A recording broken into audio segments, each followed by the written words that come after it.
Hello, hello, hello, Fluffle friends.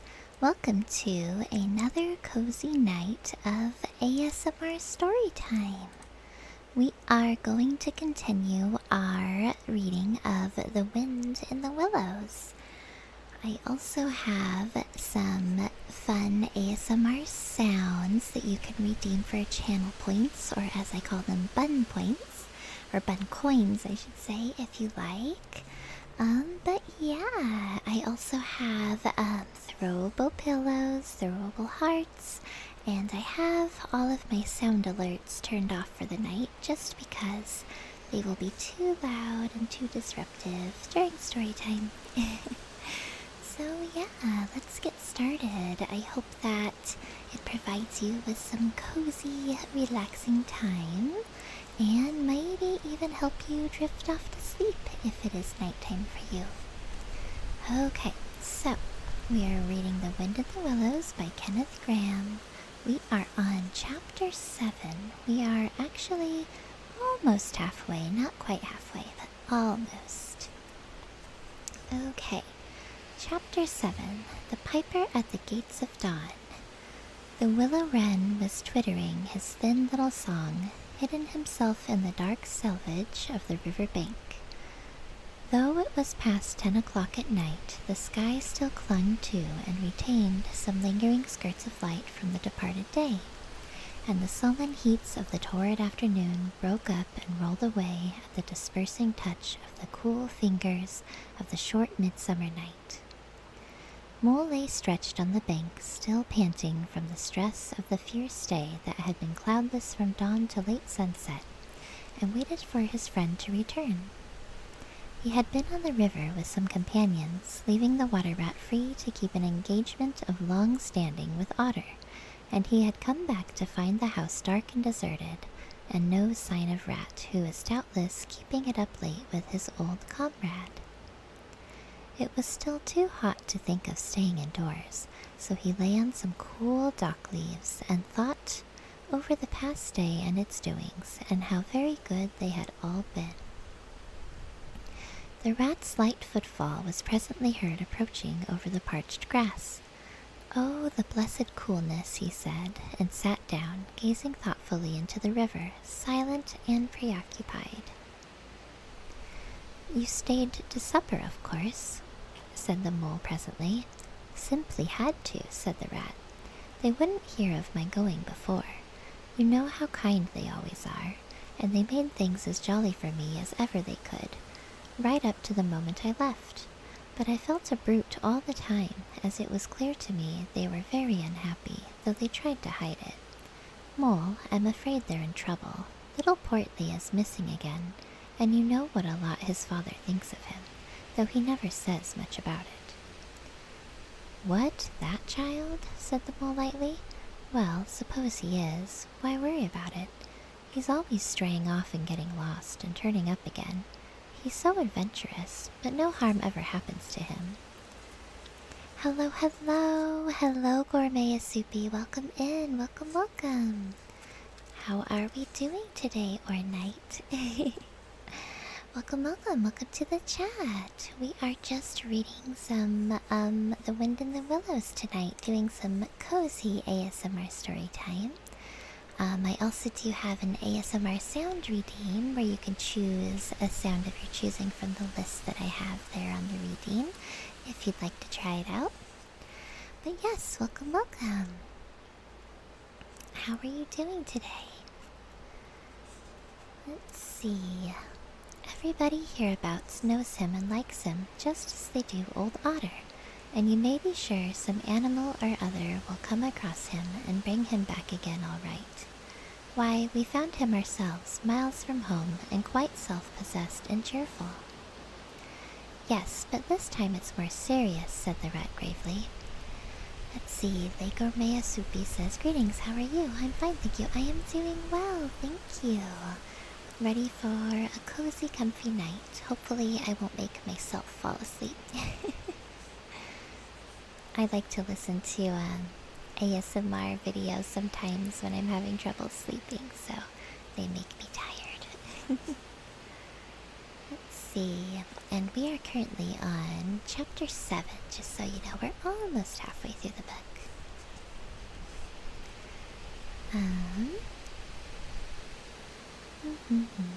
He's been missing for some days now, and the otters have hunted everywhere, high and low, without finding the slightest trace. And they've asked every animal, too, for miles around, and no one knows anything about him. Otter's evidently more anxious than he'll admit. I got out of him that young Portly hasn't learnt to swim very well yet, and I can see he's thinking of the where. There's a lot of water coming down still, considering the time of the year, and the place always had a fascination for the child. And then there are, well, traps and things, you know. Otter's not the fellow to be nervous about any son of his before it's time. And now he is nervous. Lego Miyasupi says, honestly, I love your voice. It's really chill. I really appreciate it. Thank you so much. Usually I'm much more loud and excitable. But it's cozy night, so I have my soft, cozy voice going. Oh my goodness! Thank you so much for the follow, Lego Miyasupi. I really appreciate that. Thank you so much. I hope that the sounds don't startle anybody. I completely forgot about those sounds. I turned off all my other sound alerts, but I think it's totally fine. Thank you. I really appreciate the follow. Thank you. Let's see. Welcome to the Fluffle family. That's what we call our chat. It's okay. Okay, good. Let's see. When I left, he came out with me, said he wanted some air, and talked about stretching his legs. But I could see it wasn't that, so I drew him out and pumped him, and got it all from him at last. He was going to spend the night watching by the ford. You know, the place where the old ford used to be, in bygone days before they built the bridge. I know it well, said the mole, but why should Otter choose to watch there? Well, it seems that it was there he gave Portly his first swimming lesson, continued the rat. From that shallow, gravely spit near the bank, and it was there he used to teach him fishing, and there young Portly caught his first fish, of which he was so very proud.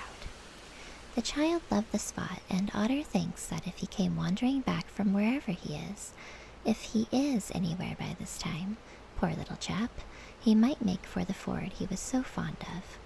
Or, if he came across it, he'd remember it well and stop there and play, perhaps. So Otter goes there every night and watches, on the chance, just on the chance. Lego Miyasupi says, to answer your question from earlier, it's morning for me, and you? Sorry if it bothered you. Oh no, it's totally fine. We can totally chat too. It's actually nighttime for me, yeah. It is almost 10 o'clock at night for me, so pretty late. Pretty late. Or maybe that's not late for some people. It's kind of late for me. Let's see. But yeah, no, it's totally fine. We can totally chat during stream too. I like getting to chat with everybody. Let's see. They were silent for a time, both thinking of the same thing. The lonely, heart-sore animal, crouched by the ford, watching and waiting, the long night through, on the chance. Well, said the rat presently, I suppose we ought to be thinking about turning in. But he never offered to move. Let's see. Lego Miyasupi says, soon 7 a.m. for me in French. Oh wow, that's super cool. You're in France. Oh, that's so cool. That is amazing. I had the wonderful opportunity to visit France many years ago, and I absolutely loved it. I would love to go back someday. I am in the US, in case you're wondering, in the USA. Let's see. Yes, there are many places in Europe I would absolutely love to visit again someday. So beautiful there.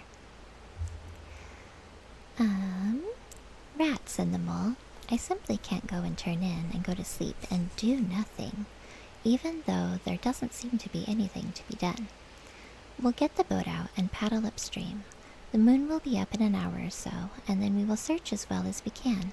Anyhow, it will be better than going to bed and doing nothing. Just what I was thinking myself, said the rat. It's not the sort of night for bed anyhow, and daybreak is not so very far off, and then we may pick up some news of him from early risers as we go along. Let's see, Lake Gourmet SCB says, I've always wanted to visit the US, maybe one day. I hope that you can one day. I hope that you can. They got the boat out, and the rat took the sculls, paddling with caution. Out in midstream there was a clear, narrow track that faintly reflected the sky, but wherever shadows fell on the water from bank, bush, or tree, they were as solid to all appearance as the banks themselves, and the mole had to steer with judgment accordingly. Dark and deserted as it was, the night was full of small noises, song and chatter and rustling, telling of the busy little population who were up and about, plying their trades and vocations through the night till sunshine should fall on them at last and send them off to their well-earned repose. The water's own noises, too, were more apparent than by day, its gurglings and cloops more unexpected and near at hand, and constantly they started at what seemed a sudden clear call from an actual articulate voice. Let's see, do I have a YouTube channel? I do have a YouTube channel. Let me pop up my socials really quick. Thank you for asking. I have a YouTube, a TikTok, a Coffee, and a Discord. If you'd like to join our Discord, feel free. We get up to some silliness over there. Lots and lots of fun times. We've also been starting to play some community games as well. We'll be doing a community game day tomorrow. I'm not sure just yet what game we'll be playing. We were playing a game called Drawful 2, but we might choose a new one tomorrow. Yeah. So lots and lots of fun. I also post my schedule on my Discord, my streaming schedule, as well as on my About Me page on Twitch, so you can always see what's happening every week. I usually update it on Sunday or Monday. And I update it as I go, because sometimes life happens and I need to change my schedule sometimes. You'll follow me on YouTube? I really appreciate that. Thank you so much. Thank you, thank you, thank you. I don't really get a lot of viewers on YouTube, but I do like posting there because it's sort of like a collection of all my streams, because Twitch does delete them after so long. So yeah, it's kind of like a collection of streams. But yes, thank you, I appreciate it. Let's see. The line of the horizon was clear and hard against the sky, and in one particular quarter it showed black against a silvery climbing phosphorescence that grew and grew. At last, over the rim of the waiting earth, the moon lifted with slow majesty till it swung clear of the horizon and rode off, free of moorings, and once more they began to see surfaces, meadows widespread and quiet gardens, and the river itself from bank to bank, all softly disclosed, all washed clean of mystery and terror, all radiant again as by day, but with a difference that was tremendous. Their old haunts greeted them again in other raiment, as if they had slipped away and put on this pure new apparel, and come quietly back, smiling as they shyly waited to see if they would be recognized again under it. Fastening their boat to a willow, the friends landed in this silent silver kingdom, and patiently explored the hedges, the hollow trees, the runnels, and their little culverts, the ditches and dry waterways. Embarking again and crossing over, they worked their way up the stream in this manner, while the moon, serene and detached in a cloudless sky, did what she could, though so far off, to help them in their quest, till her hour came, and she sank earthwards reluctantly, and left them, and mystery once more held field and river. Then a change began slowly to declare itself. The horizon became clearer, field and tree came more into sight, and somehow with a different look the mystery began to drop away from them. A bird piped suddenly and was still, and the light breeze sprang up and set the reeds and bulrushes rustling. Rat, who was in the stern of the boat while Mole scolded, sat up suddenly and listened with a passionate intentness. Mole, who with gentle strokes was just keeping the boat moving while he scanned the banks with care, looked at him with curiosity. It's gone, sighed the rat, sinking back in his seat again. So beautiful and strange and new.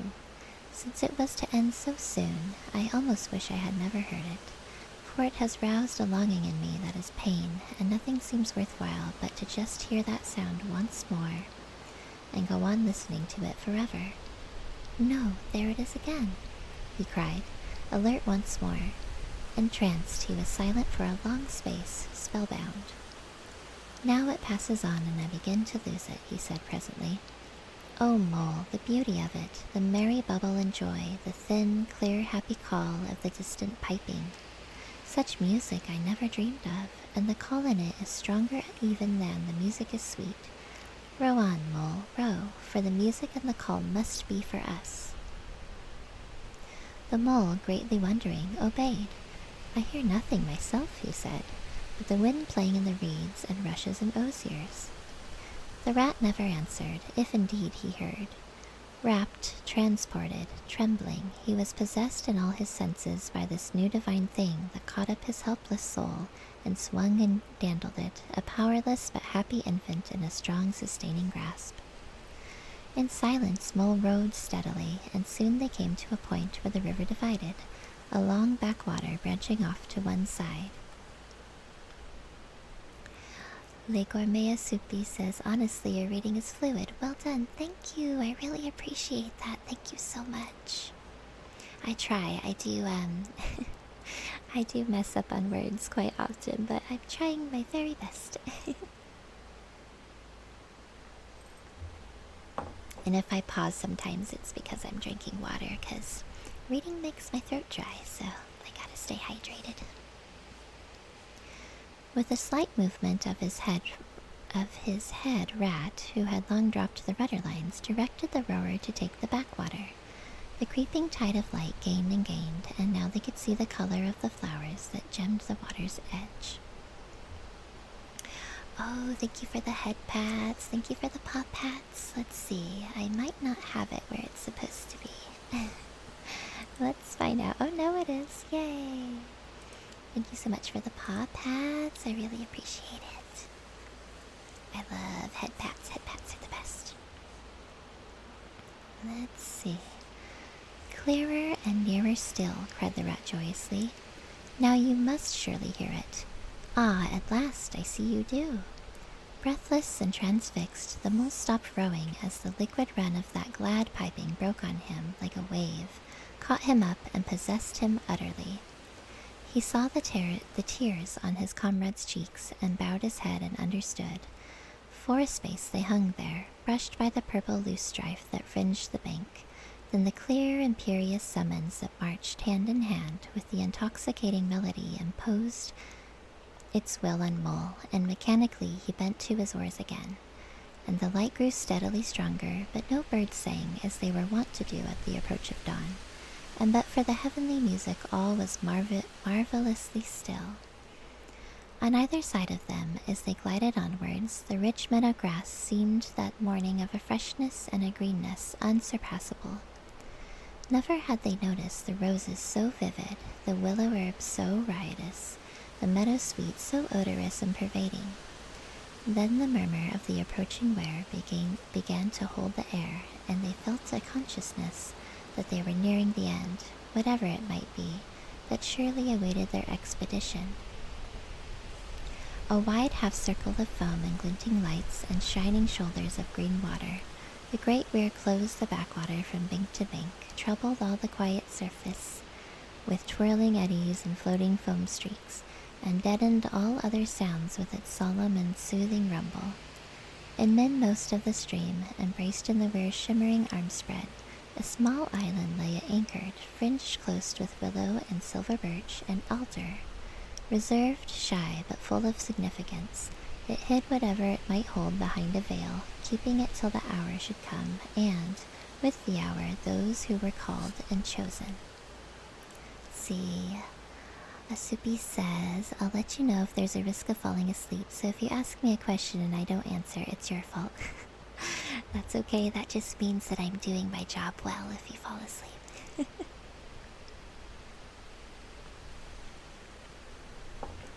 Let's see. If you fall asleep, I shall take it as a compliment. Slowly, but with no doubt or hesitation whatever, and in something of a solemn expectancy, the two animals passed through the broken, tumultuous water, and moored their boat at the flowery margin of the island. In silence they landed, and pushed through the blossom and scented herbage and undergrowth that led up to the level ground, till they stood on a little lawn of a marvelous green, set round with nature's own orchard trees, crabapple, wild cherry, and sloe. This is the place of my song dream, the place the music played to me, whispered the rat as if in a trance. Here, in this holy place, here, if anywhere, surely we shall find him. Then suddenly the mole felt a great awe fall upon him, an awe that turned his muscles to water, bowed his head, and rooted his feet to the ground. It was no panic terror. Indeed, he felt wonderfully at peace and happy. But it was an awe that smote and held him, and, without seeing, he knew it could only mean that some august presence was very, very near. With difficulty he turned to look for his friend, and saw him at his side cowed, stricken, and trembling violently. And still there was utter silence in the populous bird-haunted branches around them, and still the light grew and grew. There is an ad break in about 1 minute, so, I don't know if I can turn off ads for ASMR streams. I hadn't actually thought to do that. That's something I'm gonna have to figure out, but, just so you know, in about 1 minute there will be ads, and it might be kind of loud, so just a heads up. They're only about 30 seconds long, though, so not too bad. But yes, don't let it startle you, please. Perhaps he would never have dared to raise his eyes, but that, though the piping was now hushed, the call and the summons seemed still dominant and imperious. He might not refuse, were death himself waiting to strike him instantly once he had looked with mortal eye on things rightly kept hidden. And in fact, I think while this ad is going, I'm actually gonna take a really quick break and go get some water. I will be right back. Thank you.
Hello, hello, I am back. Thank you for sticking around through the ad break. But yes, I do need to figure out how to turn those off because I don't want it to be startling for anybody listening to the ASMR. Welcome back, thank you so much, I really appreciate it. Let's see. Soupy says, if you have to leave, no worries, now I follow your channel. It's perfect, thank you so much, I really appreciate that. Alright. Let's see. Okay. Perhaps he would never have dared to raise his eyes, but that, though the piping was now hushed, the call and the summons seemed still dominant and imperious. He might not refuse, were death himself waiting to strike him instantly, once he had looked with mortal eye on things rightly kept hidden.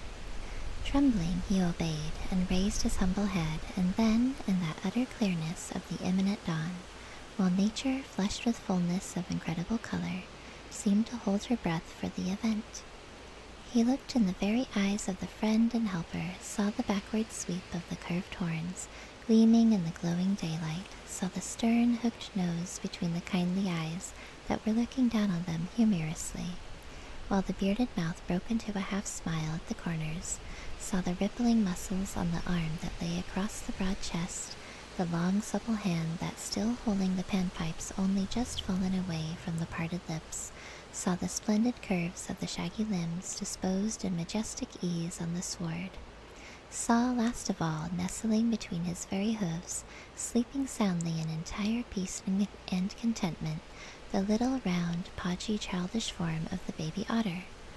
All this he saw, for one moment breathless and intense, vivid on the morning sky, and still, as he looked, he lived, and still, as he lived, he wondered.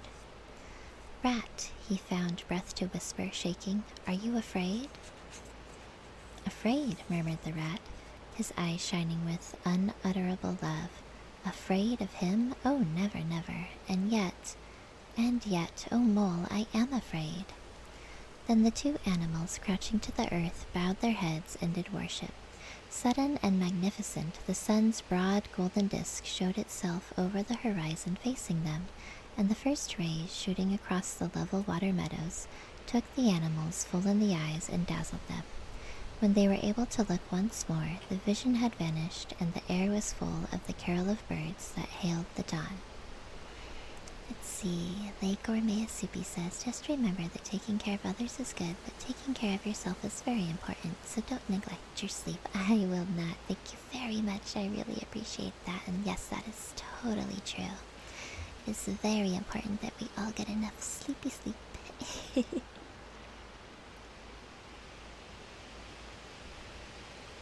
I don't mind staying up a little bit late on these ASMR reading nights, but generally I do try to go to bed a little bit earlier.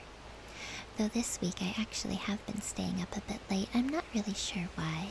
I don't know. I guess I just have a lot going on, and so I've been doing a lot of work on various things, but also staying up to, for example, last night, my husband, my hubby, Mr. Bun as I call him, we just bought the Oblivion Remastered video game, and it's really special to us because it was the first video game that I ever watched Mr. Bun play many years ago, and so yes, it was really fun to kind of relive that and see him play it again, and I'm actually probably going to start playing it again soon, so that's exciting. Let's see.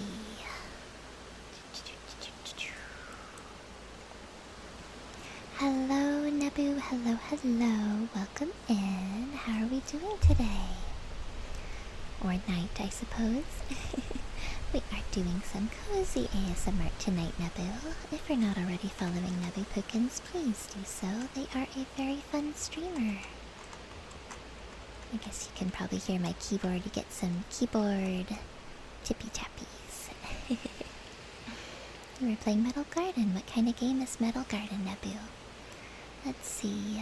Le Gourmet Soupy says, "It's beautiful, this nostalgia rekindled by old games." It really is. Yeah, it made me so happy to hear the opening music of Oblivion. Like, it just filled me with so much nostalgia and happiness, and they've done a really good job with it so far. I haven't seen what all they've updated just yet, but so far it's been pretty good. I think the character customization is a little bit more robust, which is pretty fun. But yeah, let's see. Nabukukin says, "Metal Garden is a narrative FPS. You should play it. I'll have to check it out." Metal Garden. Yes, I will have to look it up. Thank you for the reco. We are in Chapter 7, Nebu, of The Wind and the Willows. Let's see.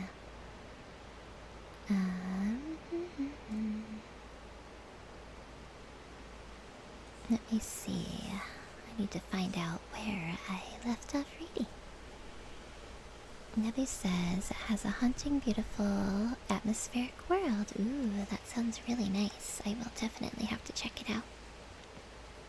Let's see. Oh yes. As they stared blankly, in dumb misery deepening as they slowly realized all they had seen and all they had lost, a capricious little breeze, dancing up from the surface of the water, tossed aspens, shook the dewy roses, and blew lightly and carelessly in their faces, and with its soft touch came instant oblivion. Speaking of oblivion, that's funny. For this is the last best gift that the kindly demigod is careful to bestow on those to whom he has revealed himself in their helping, the gift of forgetfulness, lest the awful remembrance should remain and grow, and overshadow mirth and pleasure, and the great haunting memory should spoil all the afterlives of little animals helped out of difficulties, in order they should be happy and light-hearted as before. I am curious as to what demigod they're referring to. The way that they describe them, they kind of sound like Pan, like a satyr with a flute. So maybe that is what they are referencing. I'm really not sure. Thank you for the lurk. Yes, thank you so much for the lurk, Le Gourmet Soupy. I really appreciate it. I hope your phone call goes well. Let's see.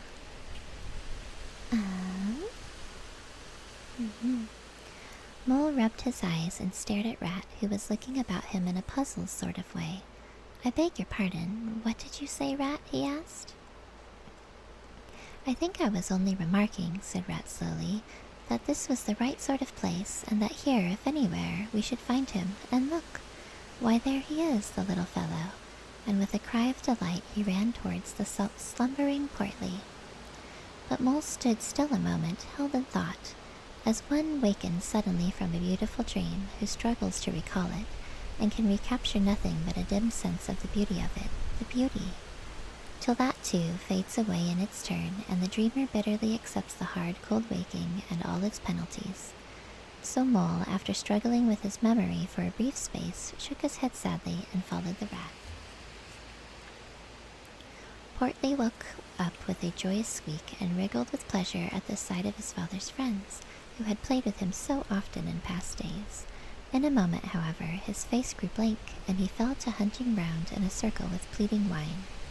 As a child that has fallen happily asleep in its nurse's arms, and wakes to find itself alone and laid in a strange place, and searches corners and cupboards, and runs from room to room, despair growing silently in its heart, even so Portly searched the island and searched, dogged and unwearying, till at last the black moment came for giving it up and sitting down and crying bitterly. I wonder what he's looking for. The Mole ran quickly to comfort the little animal, but Rat, lingering, looked long and doubtfully at certain hoof marks deep in the sward. "Some great animal has been here," he murmured slowly and thoughtfully, and stood musing, his mind strangely stirred. "Come along, Rat," called the Mole. "Think of poor Otter waiting up there by the ford." Portly had soon been comforted by the promise of a treat, a jaunt on the river in Mr. Rat's real boat, and the two animals conducted him to the water's side, placed him securely between them in the bottom of the boat, and paddled off down the backwater. The sun was fully up by now, and hot on them. Birds sang lustily and without restraint, and flowers smiled and nodded from either bank, but somehow, so thought the animals, with less of richness and blaze of color than they seemed to remember seeing quite recently somewhere. They wondered where. The main river reached again, they turned the boat's head upstream, towards the point where they knew their friend was keeping his lonely vigil. As they drew near the familiar ford, the mole took the boat into the bank, and they lifted Portly out and set him on his legs on the towpath, gave him his marching orders and a friendly farewell pat on the back, and shoved out into midstream. They watched the little animal as he waddled along the path contentedly and with importance, watched him till they saw his muzzle suddenly lift and his waddle break into a clumsy amble as he quickened his pace with shrill whines and wriggles of recognition. Looking up the river, they could see Otter start up, tense and rigid, from out of the shallows where he crouched in dumb patience, and could hear his amazed and joyous bark as he bounded up through the osiers onto the path. Then the mole, with a strong pull on one oar, swung the boat round and let the full stream bear them down again whither it would, their quest now happily ended. "I feel strangely tired, Rat," said the mole, leaning wearily over his oar as the boat drifted. "It's being up all night, you'll say, perhaps, but that's nothing. We do as much half the nights of the week at this time of the year. No, I feel as if I had been through something very exciting and rather terrible, and it was just over, and yet nothing particular has happened." "Or something very surprising and splendid and beautiful," murmured the rat, leaning back and closing his eyes. "I feel just as you do, Mole, simply dead tired, though not body tired. It's lucky we've got the stream with us to take us home. Isn't it jolly to feel the sun again, soaking into one's bones, and hark to the wind playing in the reeds?" "It's like music, far-away music," said the mole, nodding drowsily. "So I was thinking," murmured the rat, dreamful and languid. "Dance music, the lilting sort that runs on without a stop, but with words in it too. It passes into words and out of them again. I catch them in intervals. Then it is dance music once more, and then nothing but the reeds' soft, thin whispering."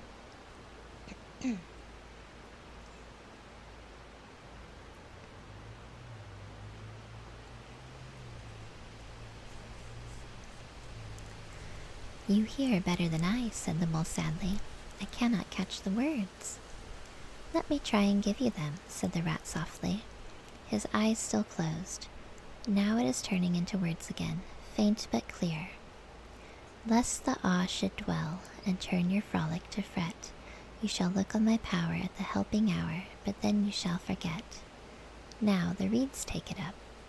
"Forget, forget," they sigh, and it dies away in a rustle and a whisper. Then the voice returns. "Lest limbs be reddened and rent, I spring the trap that is set.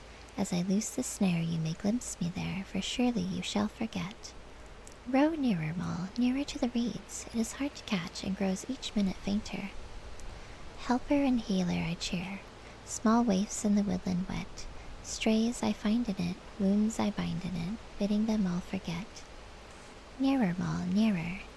No, it is no good. The song has died away into reed talk. "But what do the words mean?" asked the wondering mole. "That I do not know," said the rat simply. "I passed them on to you as they reached me. Ah, now they return again, and this time full and clear. This time at last it is the real, the unmistakable thing. Simple, passionate, perfect." "Well, let's have it then," said the mole after he had waited patiently for a few minutes, half dozing in the hot sun. But no answer came. He looked and understood the silence. With a smile of much happiness on his face, and something of a listening look still lingering there, the weary rat was fast asleep.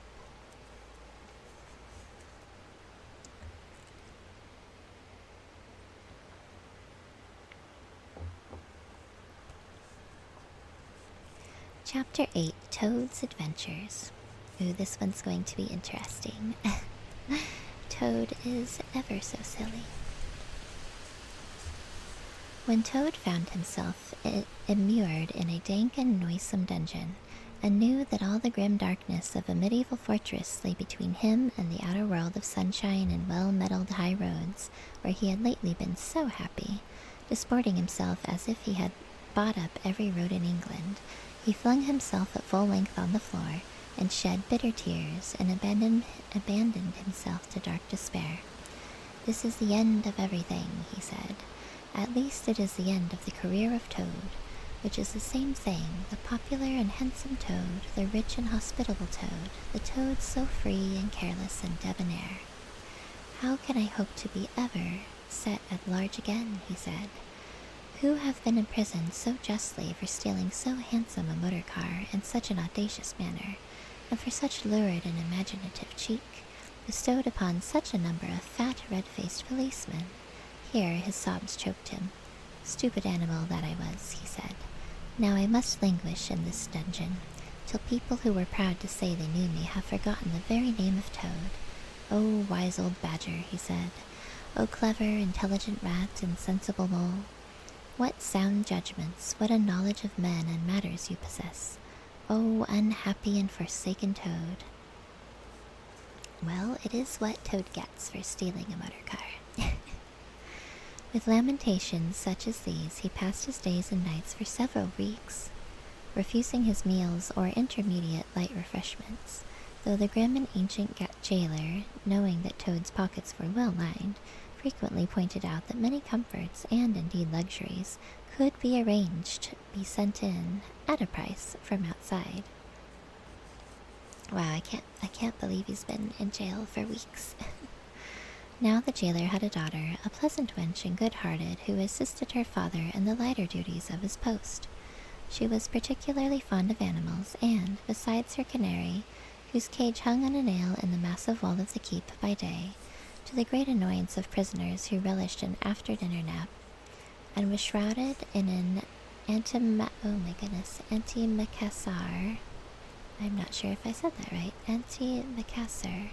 On the parlor table at night, she kept several piebald mice and a restless revolving squirrel. This kind-hearted girl, pitying the misery of Toad, said to her father one day, "Father, I can't bear to see that poor beast so unhappy and getting so thin.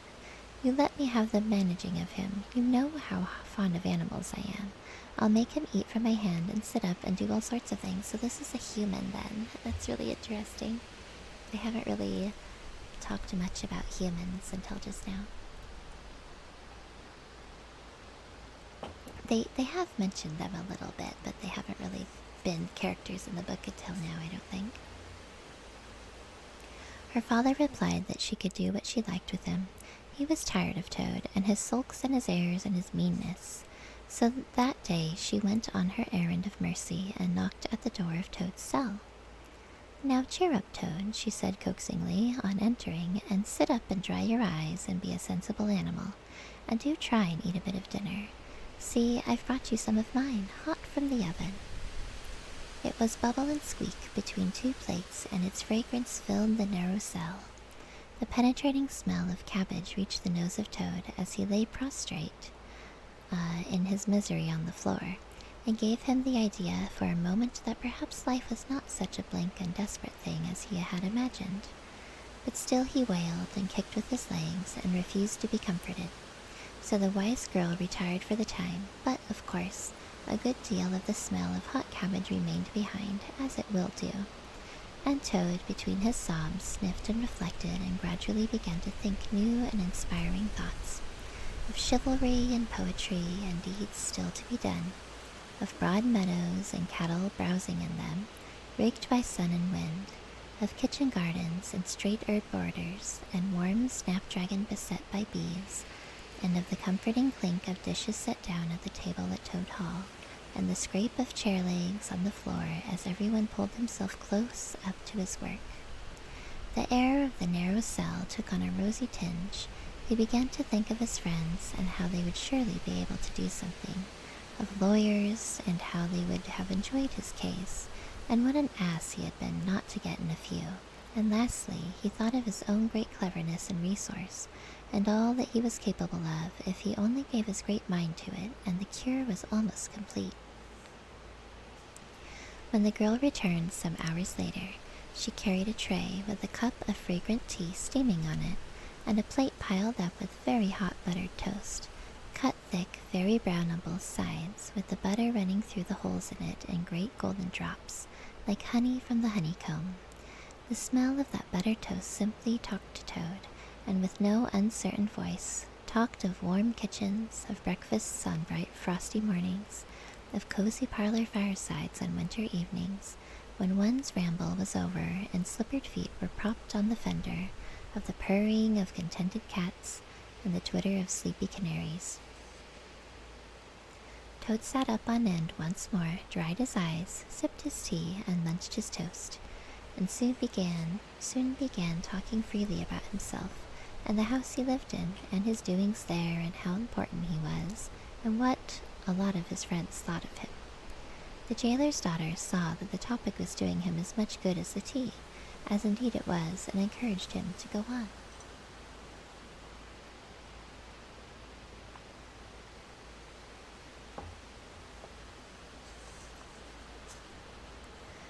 "Tell me about Toad Hall," said she. "It sounds beautiful." "Toad Hall," said the Toad proudly, "is an eligible, self-contained gentleman's residence, very unique, dating in part from the 14th century, but replete with every modern convenience. Up-to-date sanitation, 5 minutes from church, post office, and golf links, suitable for—" "Bless the animals," said the girl, laughing. "I don't want to take it. Tell me something real about it. But first, wait till I fetch you some more tea and toast." "I do love me some buttered toast, especially with honey and cinnamon. So good." She tripped away and presently returned with a fresh trayful, and Toad, pitching into the toast with avidity, his spirits quite restored to their usual level, told her about the boathouse and the fish pond and the old walled kitchen garden, and about the pigsties and the stables and the pigeon house and the hen house, and about the dairy and the wash house and the china cupboards and the linen presses. She liked that bit especially. Excuse me, just a minute, guys.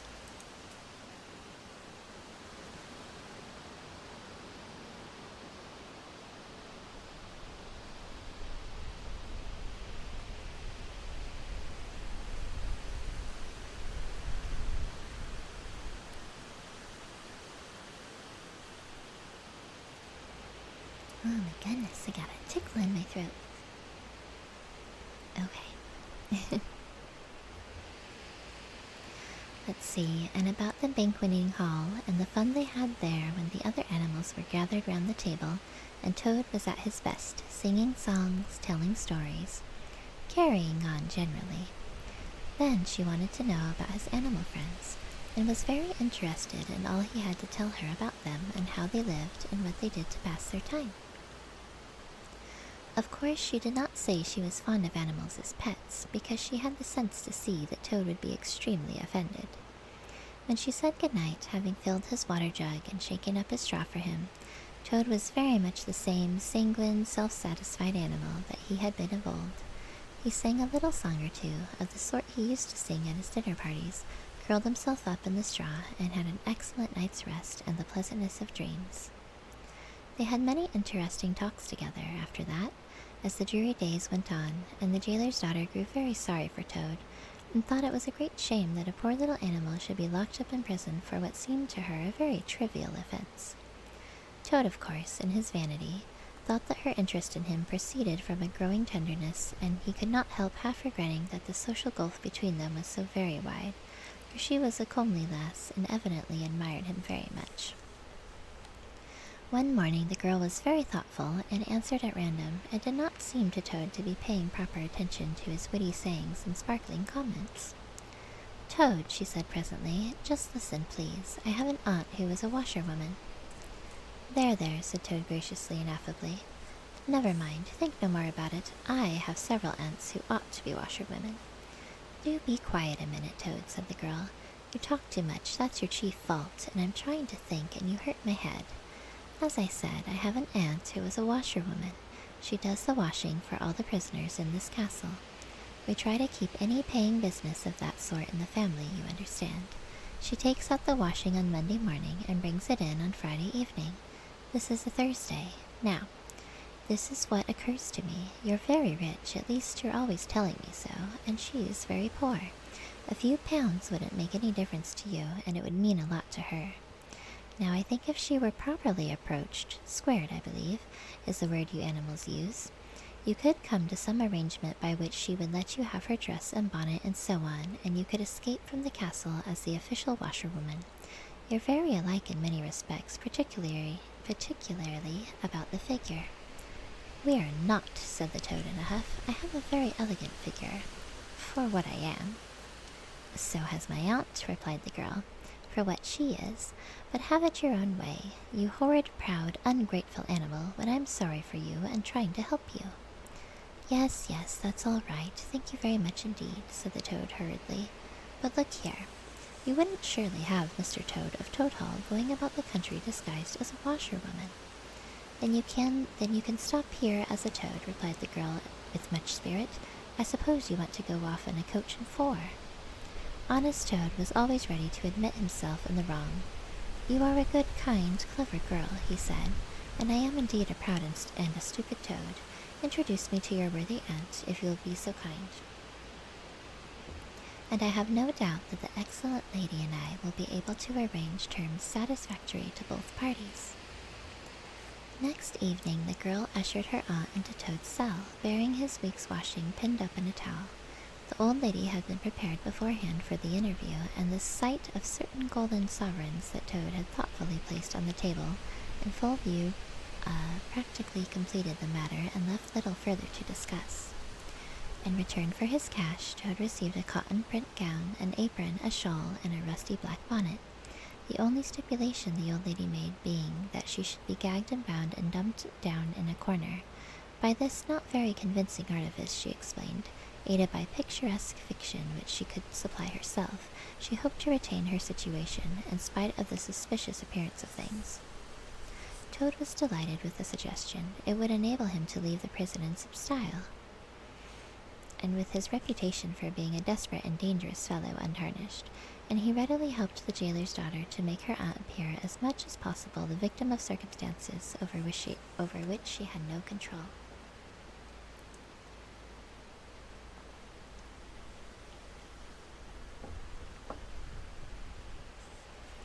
Now, it's your turn, Toad, said the girl. Take off that coat and waistcoat of yours. You're fat enough as it is.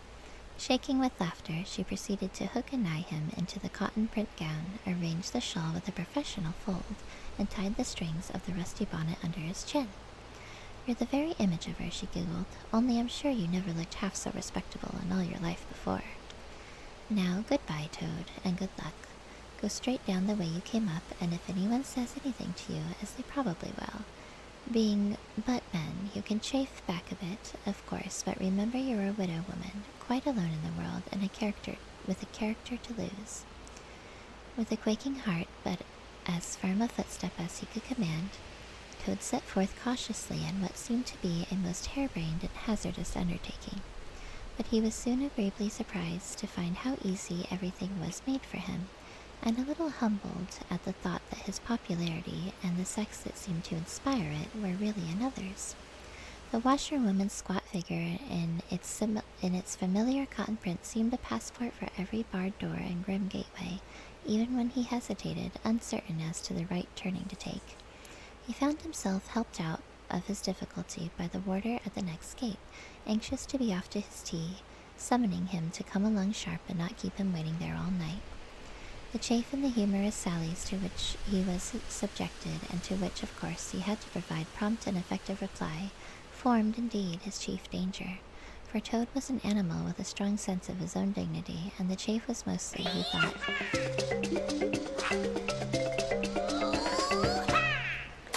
Thank you so much for the follow. Thank you so much for the follow, Alpha Cookie. Thank you so much. I really appreciate it. Welcome to the Fluffle family. Thank you, thank you, thank you. Let's see. Hope you are enjoying the cozy ASMR story time tonight. Let's see here. However, he kept his temper, though with great difficulty, suited his retorts to his company and his supposed character, and did his best not to overstep the limits of good taste. It seemed hours before he crossed the last courtyard, rejected the pressing invitations from the last guardroom, and dodged the outspread arms of the last warder, pleading with simulated passion for just one farewell embrace. But at last he heard the wicket gate and the great outer door click behind him, felt the fresh air of the outer world upon his anxious brow, and knew that he was free. Dizzy with the easy success of his daring exploit, he walked quickly towards the lights of the town, not knowing in the least what he should do next, only quite certain of one thing, that he must remove himself as quickly as possible from a neighborhood where the lady he was forced to represent was so well known and so popular a character. As he walked along considering, his attention was caught by some red and green lights a little way off, to one side of the town, and the sound of the puffing and snorting of engines and the banging of shunted trucks fell on his ear. Aha, he thought, this is a piece of luck. A railway station is the thing I want most in the world at this moment, and what's more, I needn't go through the town to get to it, and shan't have to support this humiliating character by repartees which, though thoroughly effective, do not assist one's sense of self-respect. He made his way to the station accordingly, consulted a timetable, and found that a train, bound more or less in the direction of his home, was due to start in half an hour. More luck, said Toad, his spirits rising rapidly, and went off to the booking office to buy his ticket.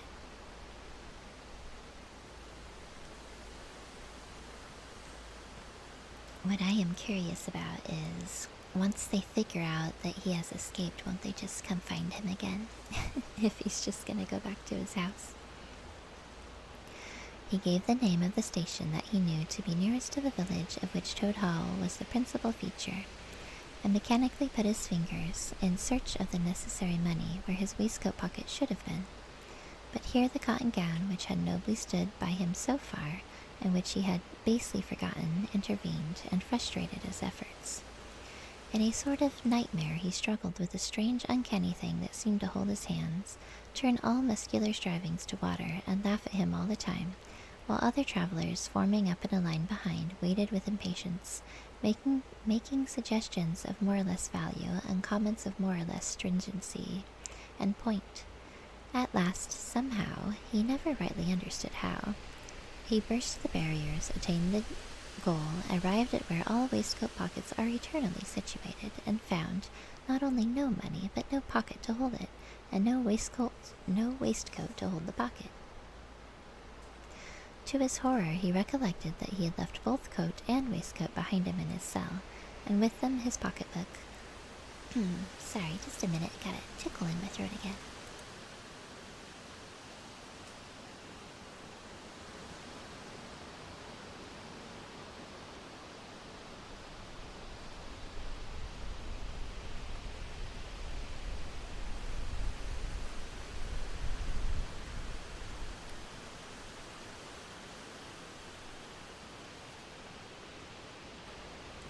Oh my goodness, okay. I don't think you guys want to hear me coughing into the mic. Let's see here. Let's see, yes. Let's see, and with them his pocketbook, money, keys, watch, matches, pencil case, all that makes life worth living, all that distinguishes the many-pocketed animal, the lord of creation, from the inferior one-pocketed or no-pocketed productions that hop or trip about permissively, unequipped for the real contest.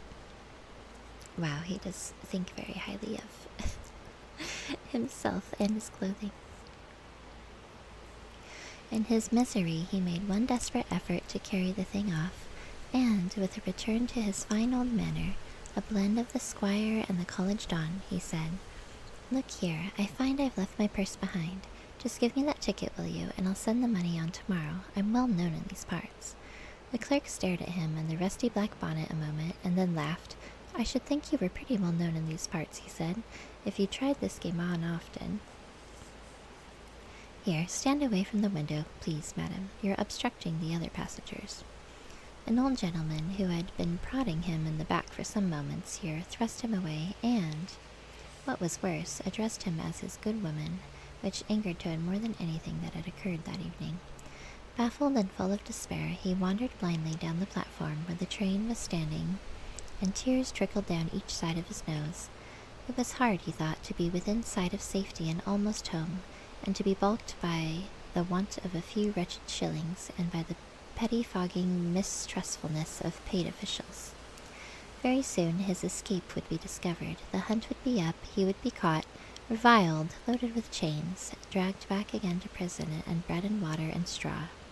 His guards and penalties would be doubled, and oh, what sarcastic remarks the girl would make. What was to be done?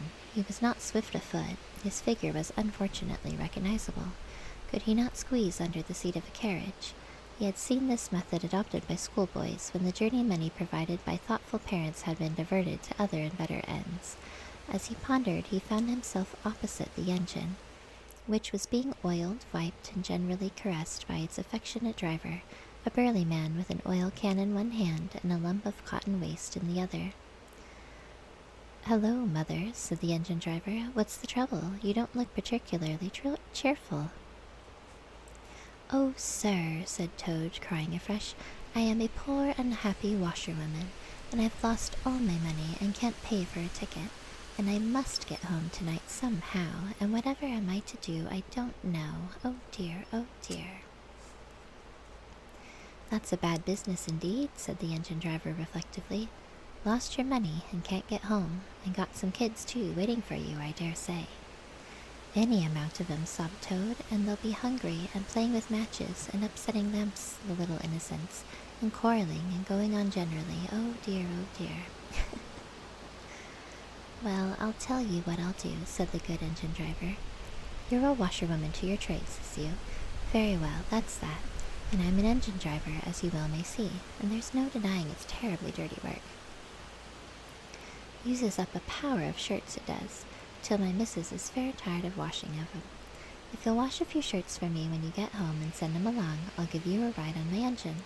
It's against the company's regulations, but we're not so very particular in these out-of-the-way parts." The Toad's misery turned into rapture as he eagerly... excuse me. As he eagerly... Oh, man.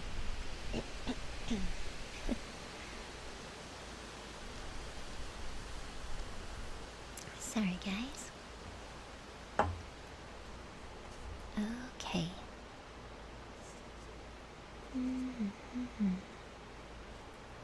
Hold on just a second, everybody.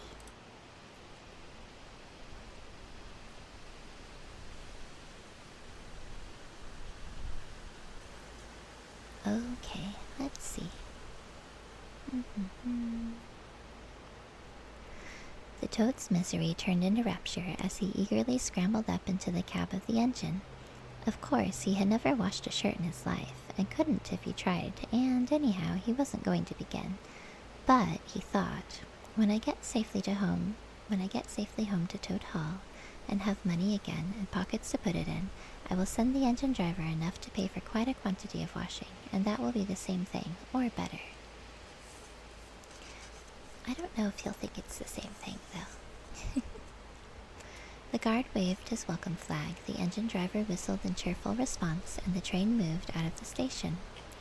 As the speed increased, and the Toad could see on either side of him real fields and trees and hedges, and cows and horses all flying past him, and as he thought how every minute was bringing him nearer to Toad Hall, and sympathetic friends, and money to chink in his pocket, and a soft bed to sleep in, and good things to eat, and praise and admiration at the recital of his adventures and his surpassing cleverness, he began to skip up and down and shout and sing snatches of song, to the great astonishment of the engine driver, who had come across washerwomen before at long intervals, but never one at all like this. They had covered many and many a mile, and Toad was already considering what he would have for supper as soon as he got home, when he noticed that the engine driver, with a puzzled expression on his face, was leaning over the side of the engine and listening hard. Then he saw him climb on the coals and gaze out over the top of the train. Then he returned and said to Toad, "It's very strange, we're the last train running in this direction tonight, yet I could be sworn that I heard another following us." Toad ceased his frivolous antics at once. He became grave and depressed, and a dull pain in the lower part of his spine, communicating itself to his legs, made him want to sit down and try desperately not to think of all the possibilities. By this time the moon was shining brightly, and the engine driver, steadying himself on the coal, could command a view of the line behind them for a long distance.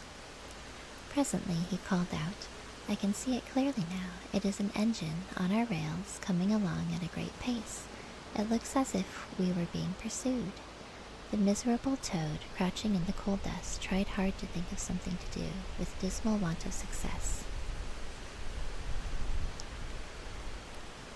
"They are gaining on us fast," cried the engine driver, "and the engine is crowded with the queerest lot of people. Men like ancient warders, waving halberds, policemen in their helmets, waving truncheons, and shabbily dressed men in pot hats, obvious and unmistakable plain clothes, detectives, even at this distance, waving revolvers and walking sticks, all waving and all shouting the same thing. Stop, stop, stop." Then Toad fell on his knees among the coals and, raising his clasped paws in supplication, cried, "Save me, only me, dear kind Mr. Engine Driver, and I will confess everything. I am not the simple washerwoman I seem to be. I have no children waiting for me, innocent or otherwise. I am a Toad, the well-known and popular Mr. Toad, a landed proprietor. I have just escaped, by my great daring and cleverness, from a loathsome dungeon into which my enemies had flung me, and if those fellows on that engine recapture me, it will be chains and bread and water and straw and misery once more for poor and happy innocent Toad." The engine driver looked down upon him very sternly and said, "Now, tell the truth. What were you put in prison for?" "It was nothing very much," said poor Toad, coloring deeply. "I only borrowed a motor car while the owners were at lunch. They had no need of it at the time. I didn't mean to steal it, really, but people, especially magistrates, take such harsh views of thoughtless and high-spirited actions." The engine driver looked very grave and said, "I fear that you have been indeed a wicked Toad, and by rights I ought to give you up to offended justice. But you are evidently in sore trouble and distress, so I will not desert you. I don't hold with motor cars, for one thing, and I don't hold with being ordered about by policemen when I'm on my own engine, for another, and the sight of an animal in tears always makes me feel queer and soft-hearted. So cheer up, Toad. I'll do my best, and we may beat them yet." They piled on more coals, shoveling furiously. The furnace roared, the sparks flew, the engine leapt and swung, but still their pursuers slowly gained. The engine driver, with a sigh, wiped his brow with a handful of cotton waste and said, "I'm afraid it's no good, Toad. You see, they are running light, and they have the better engine. There's just one thing left for us to do, and it's your only chance, so attend very carefully to what I tell you. A short way ahead of us is a long tunnel, and on the other side of that the line passes through a thick wood. Now, I will put on all the speed I can while we are running through the tunnel, but the other fellows will slow down a bit, naturally, for fear of an incident, or fear of an accident. When we are through, I will shut off steam and put on brakes as hard as I can, and the moment it's safe to do so, you must jump and hide in the wood, before they get through the tunnel and see you. Then I will go full speed ahead, and they can chase me if they like, for as long as they like and as far as they like.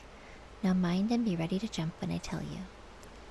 They piled on more coals, and the train shot into the tunnel, and the engine rushed and roared and rattled, till at last they shot out the other end into fresh air in the peaceful moonlight, and saw the wood lying dark and hopeful upon either side of the line. The driver shut off steam and put on brakes. The Toad got down on the step, and as the train slowed down to almost a walking pace, he heard the driver call out, "Now jump!" Toad jumped, rolled down a short embankment, picked himself up unhurt, scrambled into the wood, and hid. Peeping out, he saw his train get up speed again, and disappear at a great pace. Then out of his tunnel burst the pursuing engine, roaring and whistling, her motley crew waving their various weapons and shouting, "Stop, stop, stop!" When they were past, the Toad had a hearty laugh, for the first time since he was thrown into prison. But he soon stopped laughing when he came to consider that it was now very late and dark and cold, and he was in an unknown wood, with no money and no chance of supper, and still far from friends and home and the dead silence of everything. After the roar and rattle of the train was something of a shock. He dared not leave the shelter of the trees, so he struck into the wood with the idea of leaving the railway as far as possible behind him. After so many weeks within walls, he found the wood strange and unfriendly and inclined, he thought, to make fun of him. Night jars sounding their mechanical rattle made him think that the wood was full of searching warders closing in on him. An owl, swooping noiselessly toward him, brushed his shoulder with its wing, making him jump with the horrid certainty that it was a hand, then flitted off, moth-like, laughing its low ho-ho-ho, which Toad thought in very poor taste. Once he met a fox who stopped, looked him up and down in a sarcastic sort of way, and said, "Hello, washerwoman. Half a pair of socks and a pillowcase short this week. Mind it doesn't occur again," and swaggered off sniggering. Toad looked about for a stone to throw at him, but he could not succeed in finding one, which vexed him more than anything. At last, cold, hungry, and tired out, he sought the shelter of a hollow tree, where, with branches and dead leaves, he made himself as comfortable a bed as he could, and slept soundly till morning. I will be right back, guys. I am gonna go get some more water.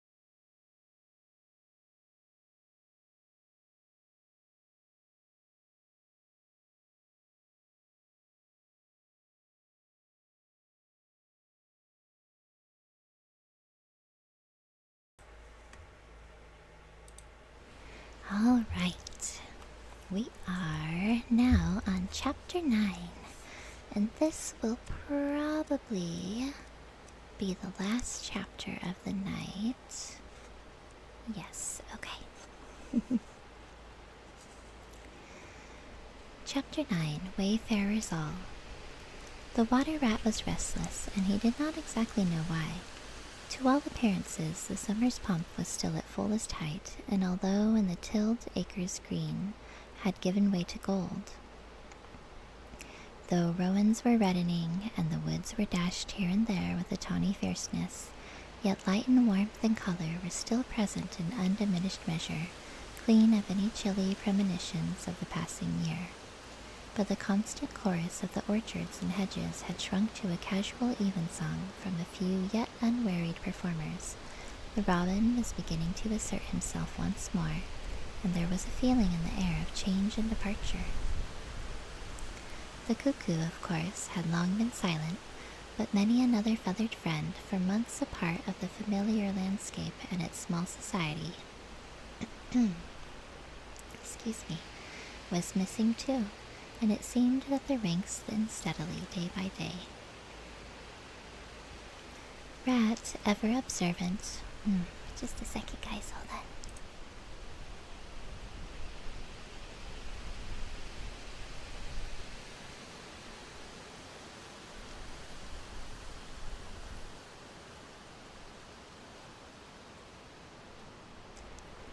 I've been struggling with some phlegm tonight. I think it's because I have been having allergies.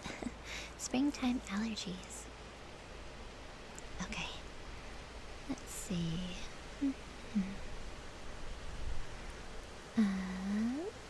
Rat, ever observant of all winged movement, saw that it was taking daily a southing tendency, and even as he lay in bed at night, he thought he could make out, passing in the darkness overhead, the beat and quiver of impatient pinions obedient to the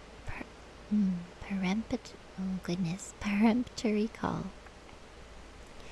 Nature's grand hotel has its season, like the others. As the guests one by one pack, pay, and depart, and the seats at the table My goodness. I'm not sure how to say it. Table deote, maybe? Shrink pitifully at each succeeding meal. As suites of rooms are closed, carpets taken up, and waiters sent away, those boarders who are staying on en pension until the next year's full reopening cannot help being somewhat affected by all these flittings and farewells, this eager discussion of plans, routes, and fresh quarters, this daily shrinkage in the stream of comradeship. One gets unsettled, depressed, and inclined to be querulous. Why this craving for change? Why not stay on quietly here like us and be jolly? We don't know this hotel out of the season, and what fun we have among ourselves, we fellows who remain and see the whole interesting year out. All very true, no doubt. The others always reply, we quite envy you, and some other year perhaps, but just now we have engagements, and there's the bus at the door. Our time is up.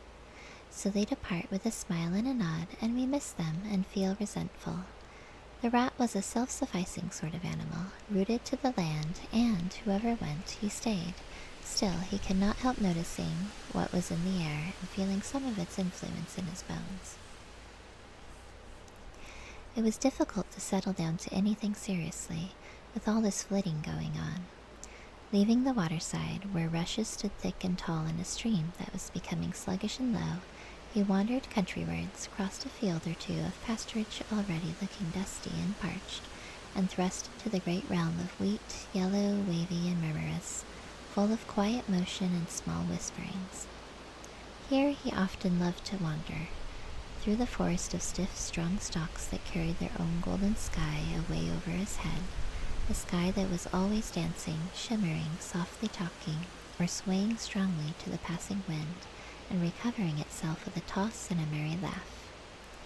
Here, too, he had many small friends, a society complete in itself, leading full and busy lives, but always with a spare moment to gossip and exchange news with a visitor. Today, however, though they were civil enough, the field mice and harvest mice seemed preoccupied. Many were digging and tunneling busily. Others gathered together in small groups, examined plans and drawings of small flats, stated to be desirable and compact, and situated conveniently near the stores. Some were hauling out dusty trunks and dress baskets. Others were already elbow-deep packing their belongings, while everywhere piles and bundles of wheat, oats, barley, beech mast, and nuts lay about ready for transport.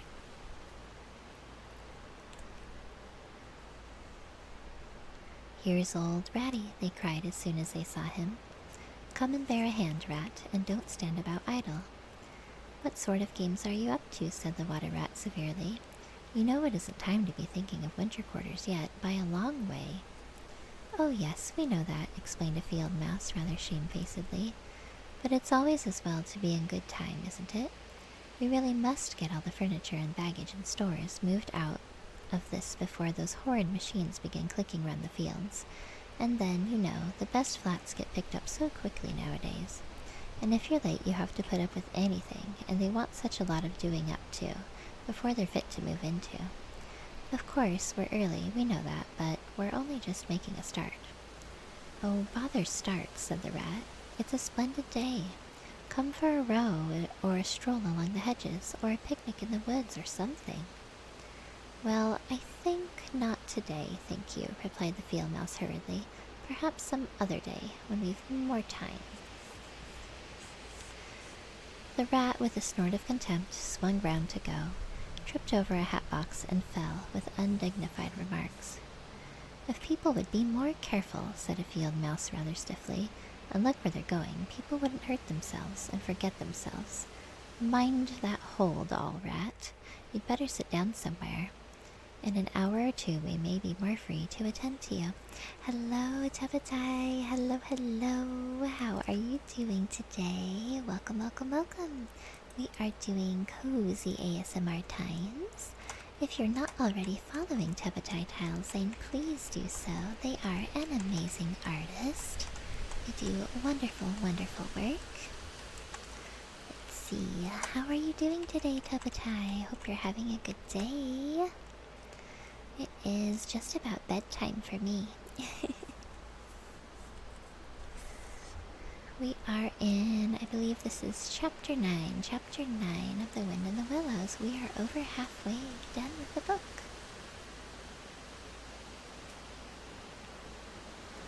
Tabadai says, I can't sleep and awake making emotes. Ooh, new emotes. That's exciting. I'm sorry you can't sleep. New emotes are exciting though. What kind of emotes are you making if you'd like to share? That's very exciting. Let's see.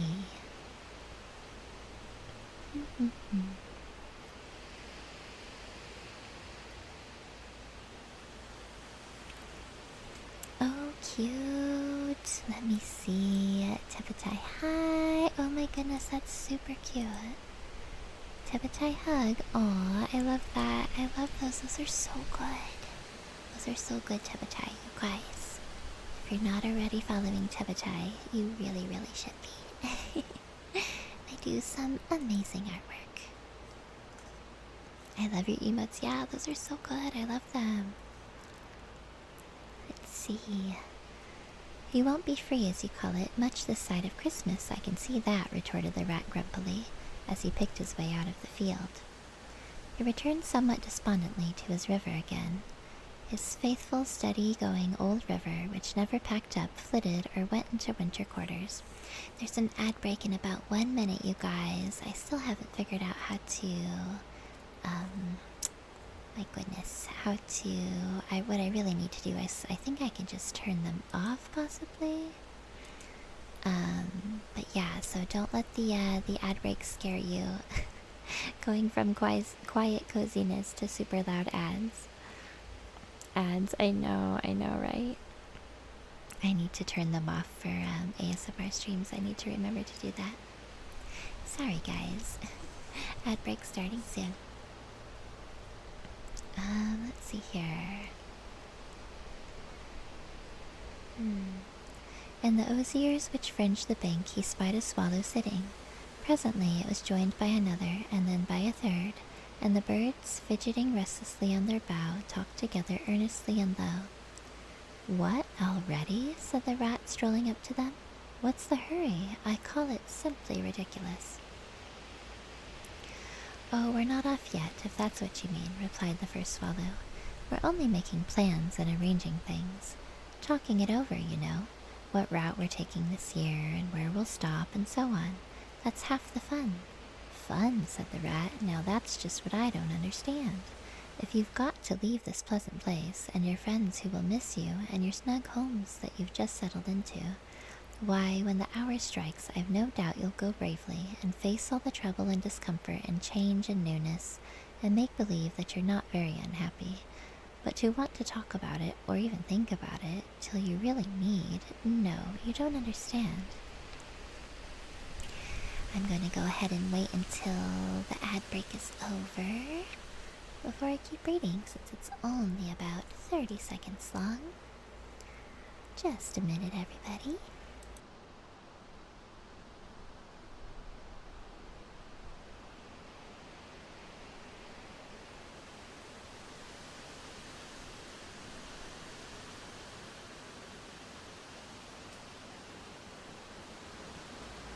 Welcome back from the ads, everybody. I hope it wasn't too loud and startling.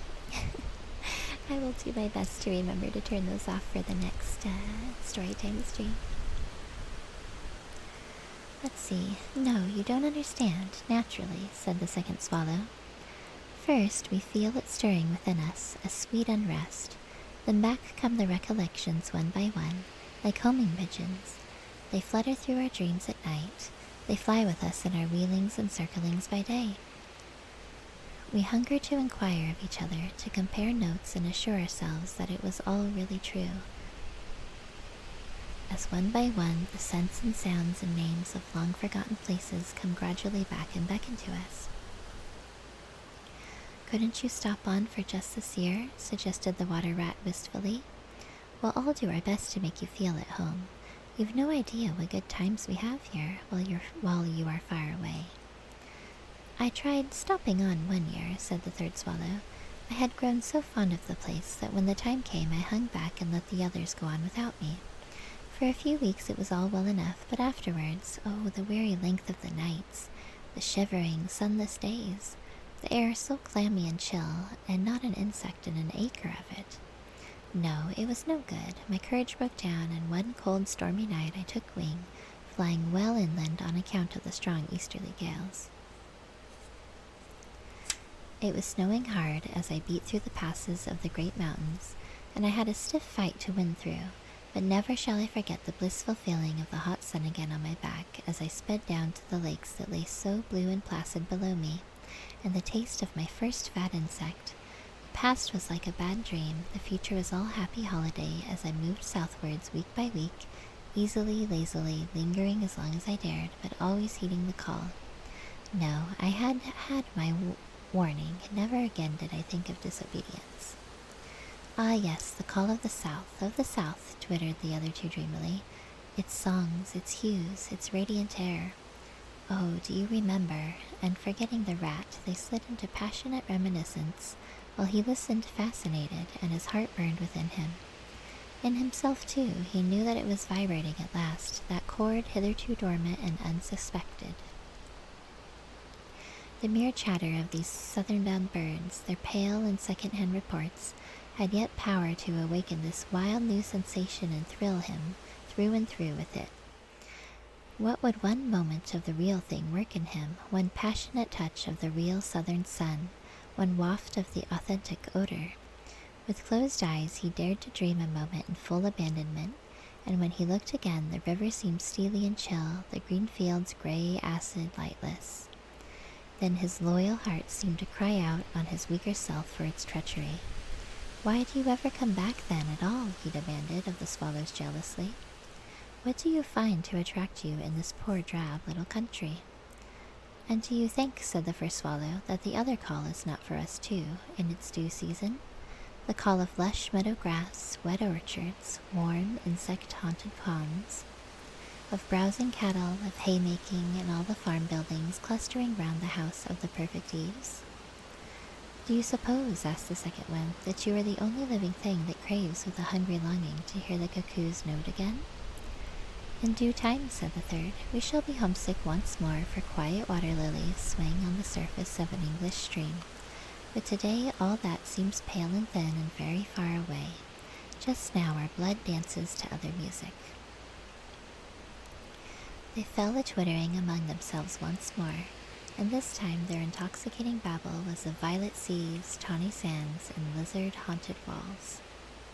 Restlessly the rat wandered off once more, climbed the slope that rose gently from the north bank of the river, and lay looking out towards the great ring of downs that barred his vision further southwards, his simple horizon hitherto, his mountains of the moon, his limit behind which lay nothing he had cared to see or to know.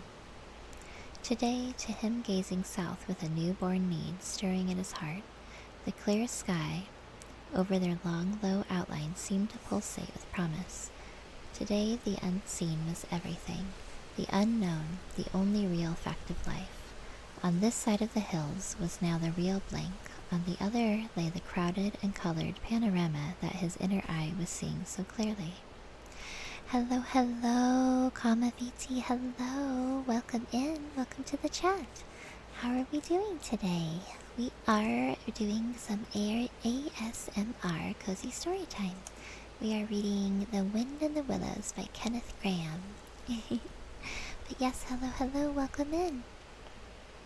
Pog, thank you. Yeah, I haven't done it in a little while. It wasn't that long ago that we did a ASMR story time, but we are on chapter 9, and this is probably going to be the last chapter for the night. But we've got a little ways to go yet. We are over halfway through the book, though, so that's exciting. But yes, welcome in. What seas lay beyond, green, leaping, and crested? What sun-bathed coasts along which the white villas glittered against the olive woods? What quiet harbors, thronged with gallant shipping bound for purple islands of wine and spice, islands set low in languorous waters. He rose and descended riverwards once more, then changed his mind and sought the side of the dusty lane. There, lying half buried in the thick, cool underhedge tangle that bordered it, he could muse on the metalled road and all the wondrous world that it led to, on all the wayfarers too that might have trodden it, and the fortunes and adventures they had gone to seek or found unseeking, out there, beyond, beyond. Footsteps fell on his ear, and the figure of one that walked somewhat warily came into view, and he saw that it was a rat, and a very dusty one. The wayfarer, as he reached him, saluted with a gesture of courtesy that had something foreign about it, hesitated a moment, then with a pleasant smile turned from the track and sat down by his side in the cool herbage.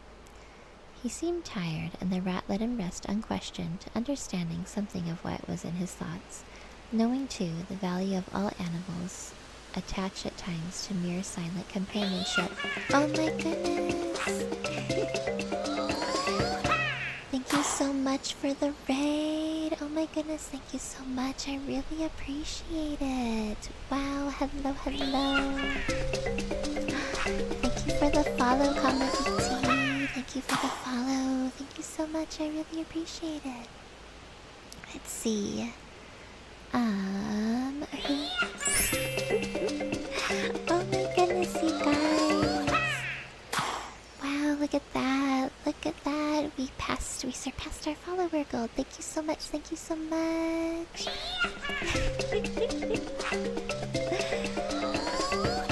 Oh my goodness. Thank you so much for the follows, you guys. You guys are the best. Thank you for the raid. I really appreciate that. Oh my goodness. So many follows. Let's see. Who was it that raided me? Okay, wait a second. Hold on. Okay, wait.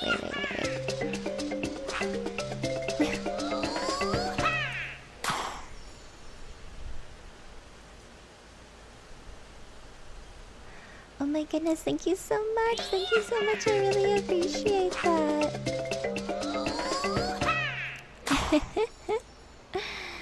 Thank you for saying the capybara is cute. I really appreciate it. Let's see. Who was it that raided me? I can't seem to see who it was. Oh, it was Koma VT. Thank you, Koma VT, for the raid.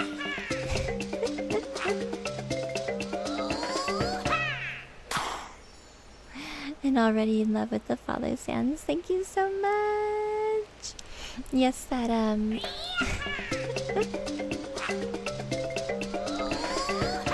that sound is Hestu from The Legend of Zelda Breath of the Wild. It's when he does his little maraca dance.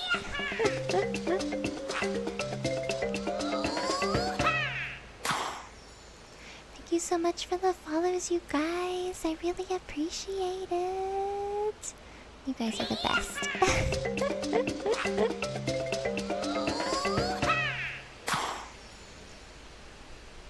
Yeah, very cute. I know, it's so cute, isn't it? Oh my goodness, you guys. Thank you so much. Thank you so much. I really appreciate it, everybody. Welcome in. Welcome to the Fluffle family.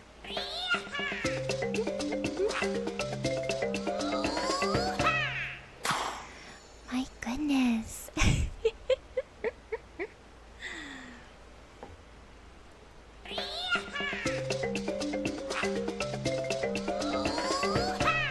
Thank you again for the raid. I'm gonna hear that a lot. Yeah.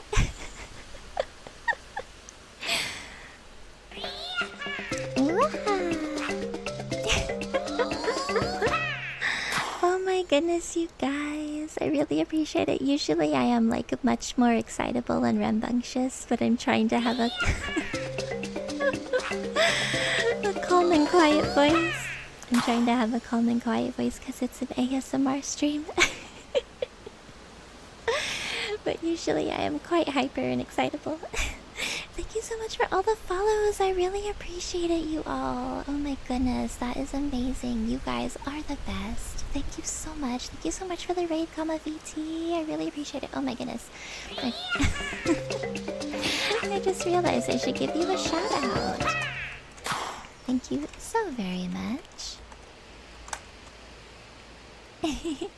Oh, so you were doing ASMR as well? That is amazing. What kind of ASMR were you doing? Were you doing lots of fun sounds? Yes, yay! Yes, that's awesome. Cozy lotion sounds. Ooh, that sounds really nice. That sounds really nice. Yeah, so far I'm just doing just quiet reading, but I do have a redeem to do a few different sounds. I just have a few different items. I've got a wooden spoon. I've got a cute, adorable little wooden lizard. It's kind of like a wooden frog. It reminds me of a little bit. I have a wooden frog. I couldn't find him though. And then I've got this really pretty glass bottle that has a cork on top that makes this cork sound. And then I've got this like really super crinkly, I guess it's like a, I'm not sure what to call it. It's like a party, like a birthday party, weight, I guess. And it's got like little stars on it and everything. I actually, if you truly want to know what it all looks like, I have a Discord. For anybody who would like to follow my Discord, I have a YouTube, a TikTok, a coffee, and a Discord for anybody who is interested. But I did post a picture of the tools that I'm using for the sounds on my Discord. But yes, welcome in everybody. Thank you so much for the raid. Thank you for bringing your community over. Welcome raiders. If you are not familiar with me, my name is Bunny Celeste. I'm a variety streamer. Usually I play video games, but I absolutely adore ASMR, and so I wanted to kind of branch out into that a little bit. I do have some previous ASMR streams that you can check out on my YouTube if you like.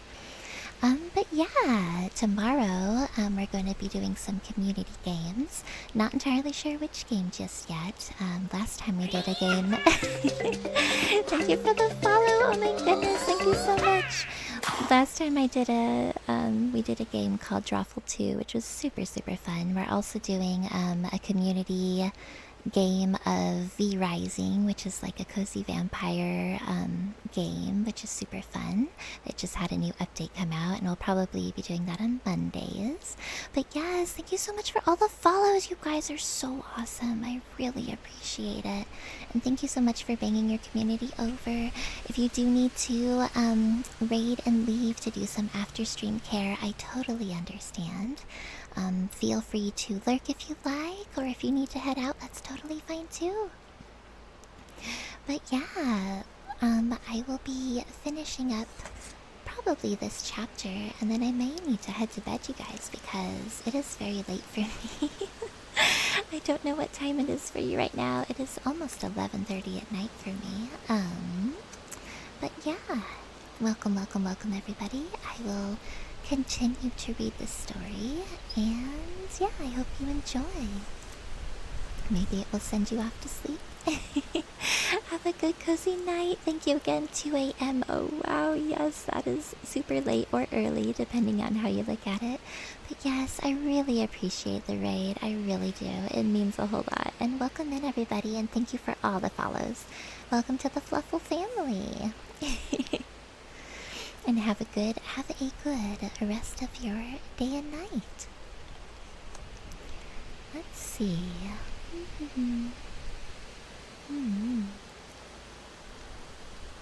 Oh yes, he rose and descended riverwards once more, then changed his mind and sought the side of the dusty lane.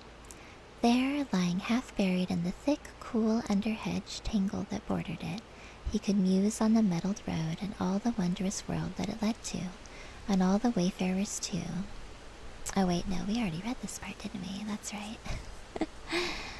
That's right, a rat sat down next to him. He was tired. He seemed tired, and the rat let him rest unquestioned, understanding something of what was in his thoughts, knowing too the value all animals attach at times to mere silent companionship, when the weary muscles slacken and the mind marks time. The wayfarer was lean and keen-featured and somewhat bowed at the shoulders. His paws were thin and long, his eyes much wrinkled at the corners, and he wore small gold earrings in his neatly set, well-shaped ears. Oh, cute, he's got little earrings. I love that. His knitted jersey was of a faded blue, his breeches, patched and stained, were based on a blue foundation, and his small belongings that he carried were tied up in a blue cotton handkerchief. When he had rested a while, the stranger sighed, snuffed the air, and looked about him. "That was clover, that warm whiff on the breeze," he remarked, "and those are cows we hear cropping the grass behind us and blowing softly between mouthfuls. There is a sound of distant reapers, and yonder rises a blue line of cottage smoke against the woodland. The river runs somewhere close by, for I hear the call of the moorhen, and I see by your build that you're a freshwater mariner. Everything seems asleep, and yet going on all the time. It is a goodly life that you lead, friend. No doubt the best in the world, if only you were strong enough to lead it." "Yes, it's the life, the only life to live," responded the water rat dreamily, and without his usual wholehearted conviction. "I did not say exactly that," replied the stranger cautiously, "but no doubt it's the best. I've tried it, and I know. And it's because I've just tried it, 6 months of it. And I know it's the best. Here I am, footsore and hungry, tramping away from it, tramping southward, following the old call, back to the old life, the life which is mine and which will not let me go." "Is this, then, yet another of them?" mused the rat. "And where have you just come from?" he asked. He hardly dared to ask where he was bound for he seemed to know the answer only too well. "Nice little farm," replied the wayfarer briefly. "Up along in that direction." He nodded northwards. "Never mind about it. I had everything I could want, everything I had any right to expect of life, and more, and here I am. Glad to be here all the same, though, glad to be here. So many miles further on the road, so many hours nearer to my heart's desire."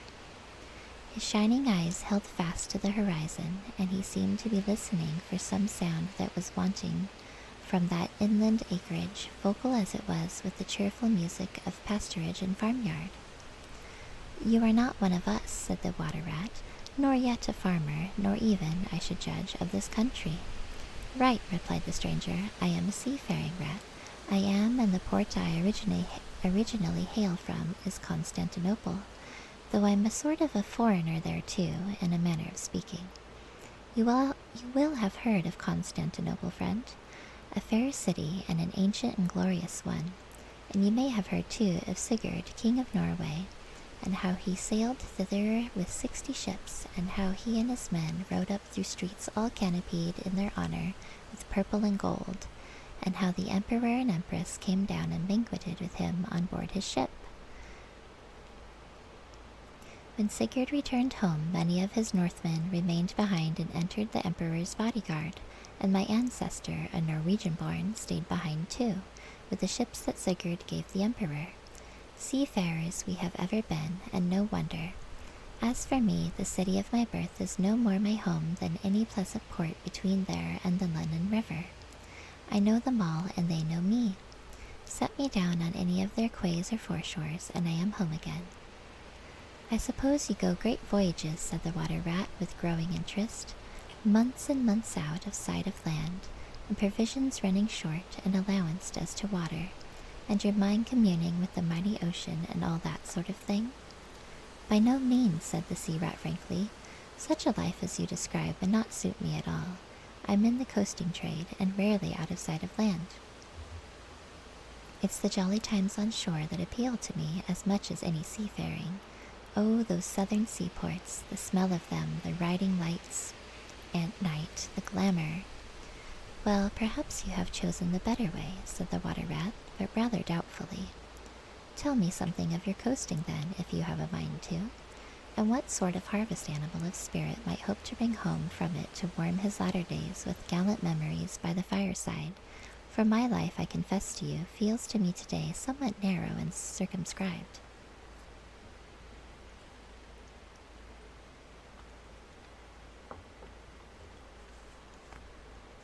My last voyage, began the sea rat, that landed me eventually in this country, bound with high hopes for my inland farm, will serve as a good example of any of them, and indeed as an epitome of my highly colored life.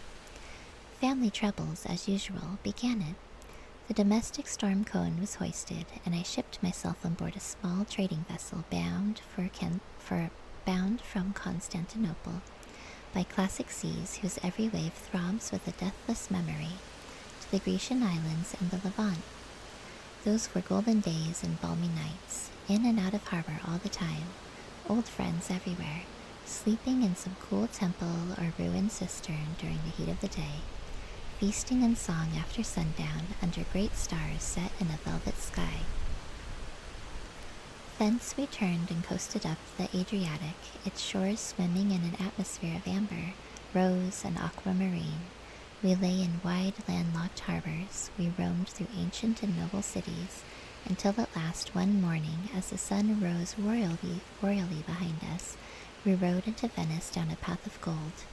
Oh, Venice is a fine city, wherein a rat can wander at his ease and take his pleasure, or, when weary of wandering, can sit at the edge of the Grand Canal at night, feasting with his friends when the air is full of music and the sky full of stars, and the lights flash and shimmer on the polished steel prows of the swaying gondolas, packed so that you could walk across the canal on them from side to side. And then the food. Do you like shellfish? Well, we won't linger over that now. He was silent for a time, and the water rat, silent too and enthralled, floated on dream canals and heard a phantom song pealing high between vaporous gray, wave-lapped walls. Southwards we sailed again at last, continued the sea rat, coasting down the Italian shore till finally we made Palermo, and there I quitted for a long, happy spell on shore. I never stick too long to one ship. One gets narrow-minded and prejudiced.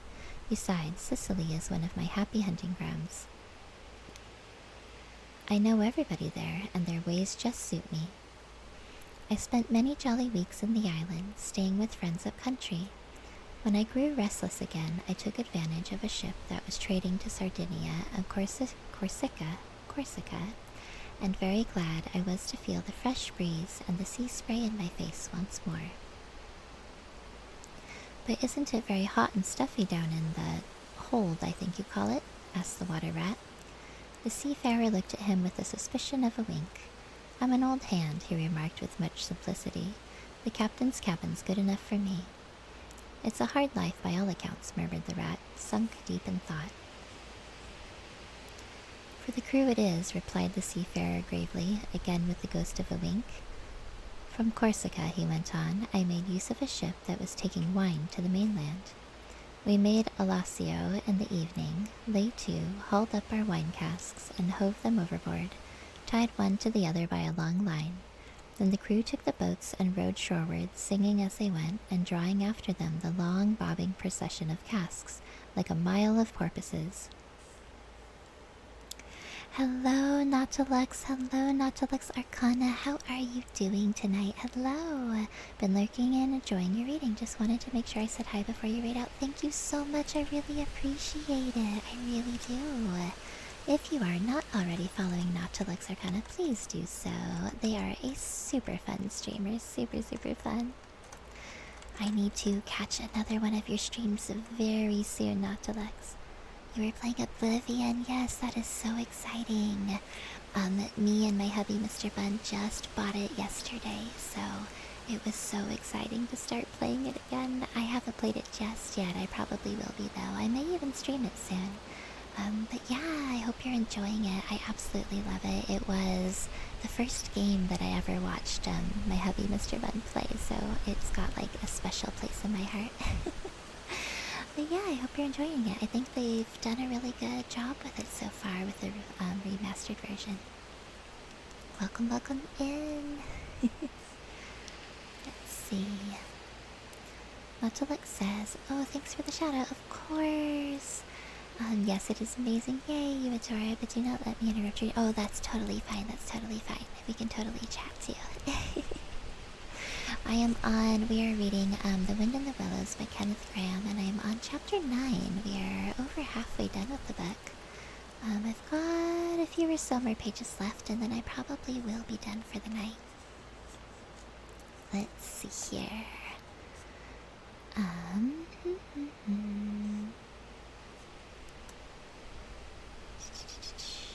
Gotta figure out where I was. Oh my goodness, thank you for the follow, Cottontail King. Thank you so much. And I am so sorry I did not actually say everybody that followed me, you guys. So many follows tonight. I am so very happy. Thank you so much, you guys. Thank you, Le Gourmet Soupy for following. Thank you, Alpha Koki, Coma VT, Adeptus, Petricus. Wayne Ha, That Maiku, Deku Shield, Saiba Uva, Hoof 6472, Bastion Leclerc, Cage Nightwind, Envo Prime, Manuel 619, Songyears, Itsugo, C, Super C20, The Handred, Velvet Scarlet, Blades Arrow, Damara, Louvely XD, and Cotton Talking. I hope I said that right. And the Robert 2005. Thank you so much, everybody, for the follows. Wow, I really appreciate it. Oh my goodness. Thank you, Andromeda Galaxy, for the follow. Thank you, thank you, thank you. I really appreciate it, you guys. You guys are the best. You guys are so amazing. Thank you so much. Let's see. Welcome to the Fluffle family, guys. Cotton is fine. Hope you are well, Ben. Thank you so much. Thank you, thank you. Welcome to the Fluffle. I really appreciate it, you guys. Let's see here. Oh yes. On the sands they had horses waiting, which dragged the casks up the steep street of the little town with a fine rush and clatter and scramble. When the last cask was in, we went and refreshed and rested, and sat late into the night, drinking with our friends, and next morning I was off to the great olive woods for a spell and a rest. For now I had done with islands for the time, and ports and shipping were plentiful. So I led a lazy life among the peasants, lying and watching them work, or stretched high on the hillside with the blue Mediterranean far below me. And so at length, by easy stages, and partly on foot, partly by sea, to Marseille and the meeting of old shipmates, and the visiting of great ocean-bound vessels, and feasting once more. Talk of shellfish, why sometimes I dream of the shellfish of Marseille and wake up crying. That must be some very good shellfish. That reminds me, said the polite water rat. You happened to mention that you were hungry, and I ought to have spoken earlier. Of course you will stop and take your midday meal with me. My hole is close by, it is some time past noon, and you are very welcome to whatever there is. Now I call that kind and brotherly of you, said the sea rat. I was indeed hungry when I sat down, and ever since I inadvertently happened to mention shellfish, my pangs have been extreme. But couldn't you fetch it along out of here?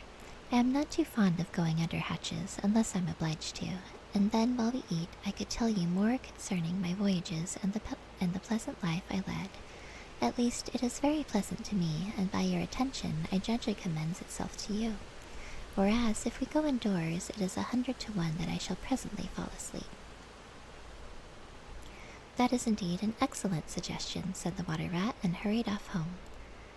There he got out the luncheon basket and packed a simple meal, in which, remembering the stranger's origin and preferences, he took care to include a yard of long French bread, a sausage out of which the garlic sang, some cheese which lay down and cried, and a long-necked straw-covered flask containing bottled sunshine, shed and garnered on far southern slopes. Thus laden, he returned with all speed, and blushed for pleasure at the old seaman's commendations of his taste and judgment, as together they unpacked the basket and laid out the contents on the grass by the roadside. The sea rat, as soon as his hunger was somewhat assuaged, continued the history of his latest voyage, conducting a simple hero from port to port of Spain, landing him in Lisbon, Oporto, and Bordeaux, introducing him to the pleasant harbors of Cornwall and Devon, and so up the channel to that final quayside, where, landing after winds long contrary, storm-driven, and weather-beaten, he had caught the first magical hints and heraldings of another spring, and, fired by these, had sped on a long tramp inland, hungry for the experiment of life on some quiet farmstead, very far from the weary beating of any sea. Spellbound and quivering with excitement, the water rat followed the adventurer league by league, over stormy bays, through crowded roadsteads, across harbor bars on a racing tide, up winding rivers that hid their busy little towns, round a sudden turn, and left him with a regretful sigh planted at his dull inland farm, about which he desired to hear nothing.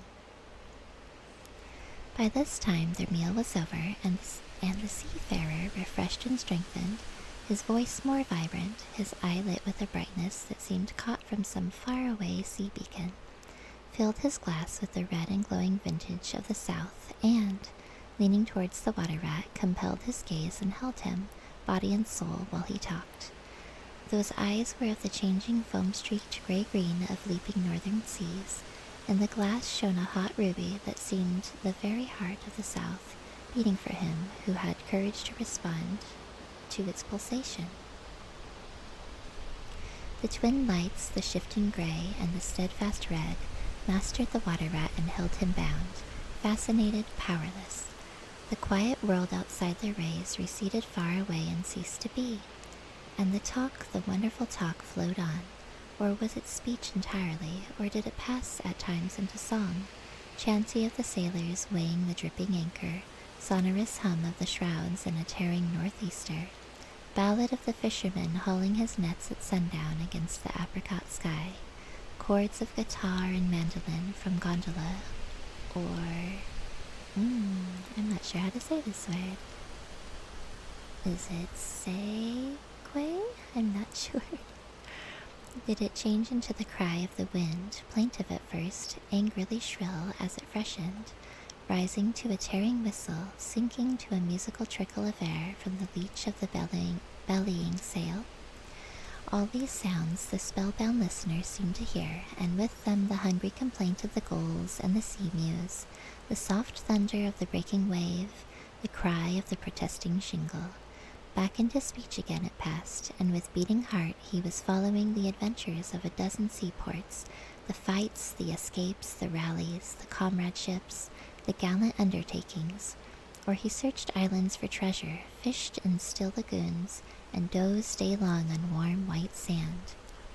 Of deep-sea fishings he heard tell, and mighty silver gatherings of the mile-long net, of sudden perils, noise of breakers on a moonless night, or the tall bows of the great liner taking shape overhead through the fog, of the merry home-cooking, the headland rounded, the harbor lights opened out.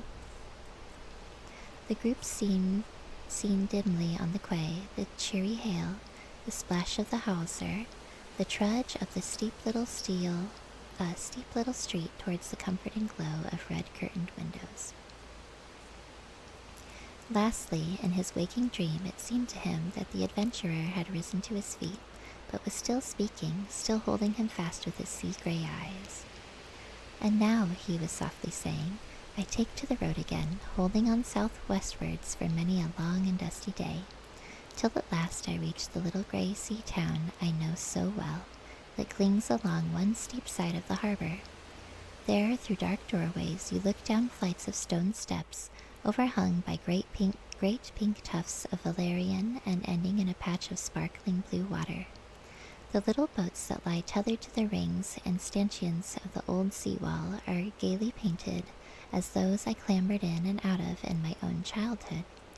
The salmon leap on the flood tide, schools of mackerel flash and play past quaysides and foreshores, and by the windows the great vessels glide, night and day, up to their moorings or forth to the open sea.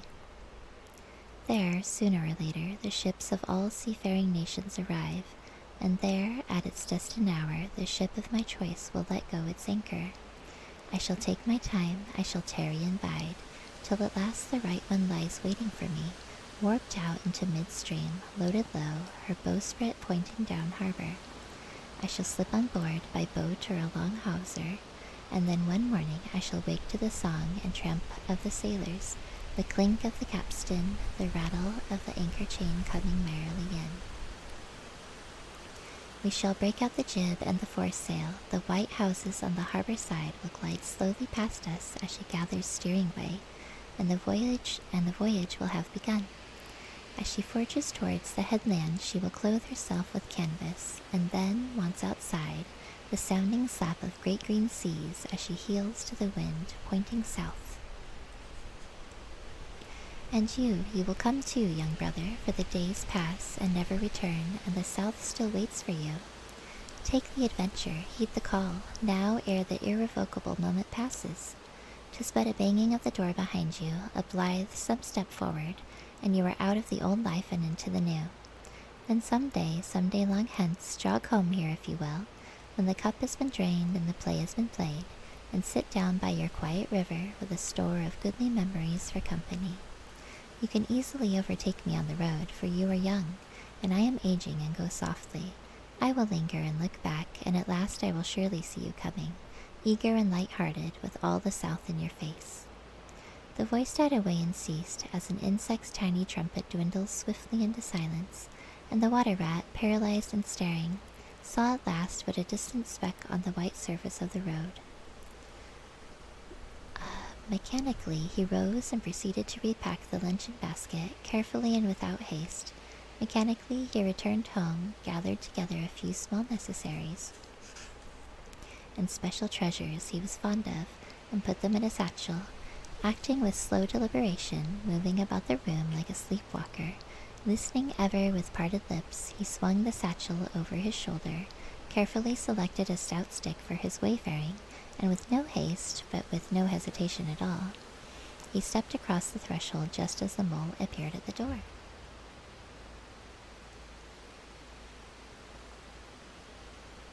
I have a feeling that the mole is probably going to get him to stay. Why, where are you off to, Ratty? Asked the mole in great surprise, grasping him by the arm. Going south with the rest of them, murmured the rat in a dreamy monotone, never looking at him. Seawards first, and then on shipboard, and so to the shores that are calling me. He pressed resolutely forward, still without haste, but with dogged fixity of purpose. But the mole, now thoroughly alarmed, placed himself in front of him, and looking into his eyes, saw that they were glazed and set and turned a streaked and shifting gray. Not his friend's eyes, but the eyes of some other animal. Grappling with him strongly, he dragged him inside, threw him down, and held him. The rat struggled desperately for a few moments, and then his strength seemed suddenly to leave him, and he lay still and exhausted with closed eyes, trembling. Presently the mole assisted him to rise and placed him in a chair, where he sat collapsed and shrunken into himself, his body shaken by a violent shivering, passing in time into an hysterical fit of dry sobbing. Mole made the door fast, threw the satchel into a drawer, unlocked it, and sat down quietly on the table by his friend, waiting for the strange seizure to pass. Gradually the rat sank into a troubled doze, broken by starts and confused murmurings of things strange and wild and foreign to the unenlightened mole, and from that he passed into a deep slumber. Very anxious in mind, the mole left him for a time and busied himself with household matters, and it was getting dark when he returned to the parlor and found the rat where he had left him, wide awake indeed, but listless, silent, and dejected. He took one hasty glance at his eyes, found them, to his great gratification,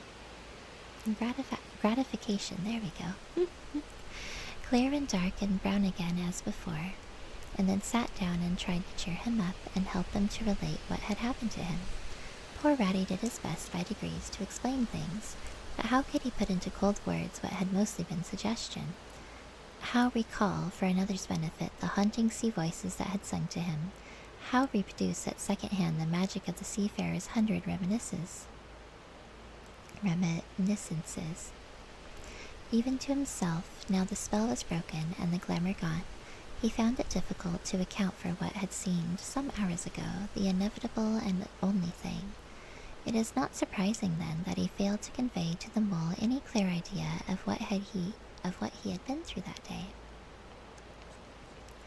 To the mole, this much was plain. The fit or attack had passed away and had left him sane again, though shaken and cast down by the reaction. But he seemed to have lost all interest for the time in the things that went to make up his daily life, as well as in all pleasant forecastings of the altered days and doings that the changing season was surely bringing. Casually then, and with seeming indifference, the mole turned his talk to the harvest that was being gathered in, the towering wagons and their straining teams, the growing ricks and the large moon rising over the bare acres dotted with sheaves.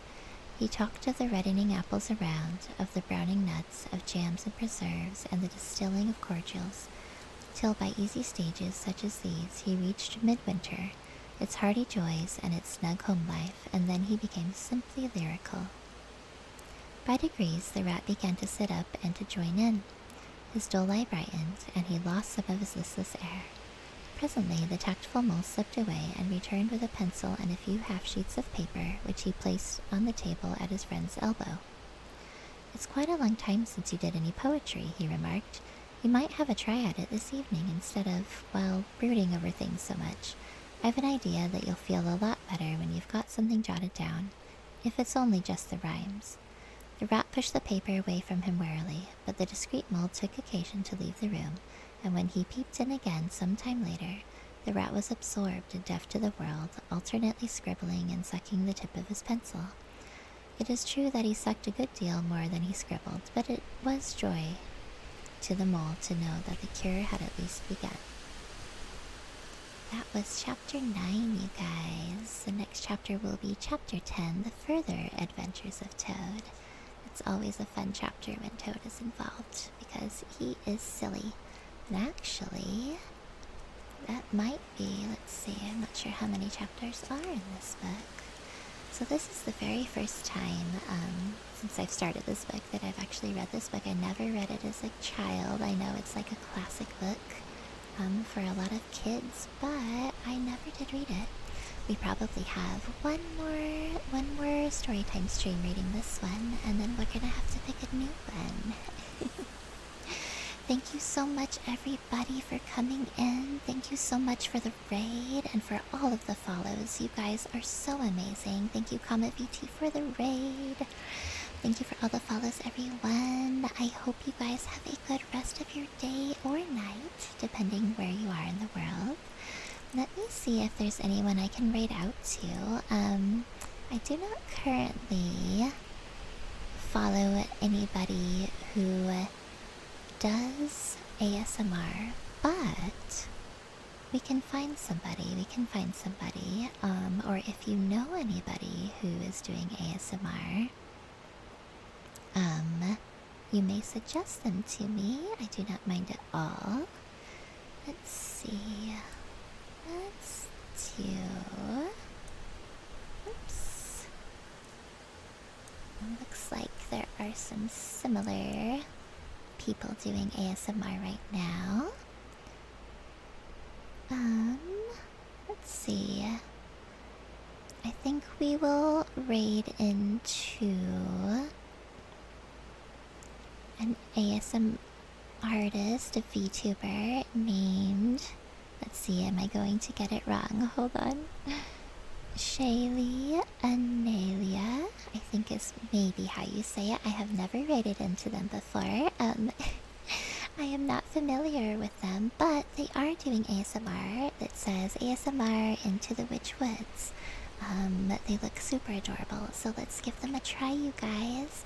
Thank you again for being here, and I hope to see everybody again soon. I will be live again tomorrow, doing some community games if anybody would like to join. Not sure what game we're doing just yet, but we will figure that out. It might have to be Drawful too, we'll see. Thank you, Tapatai, for popping in. Thank you so much. I hope you get some good sleep, and I hope you have a good rest of your day. And I will see you soon. Alright, have a wonderful night, everybody. Bye!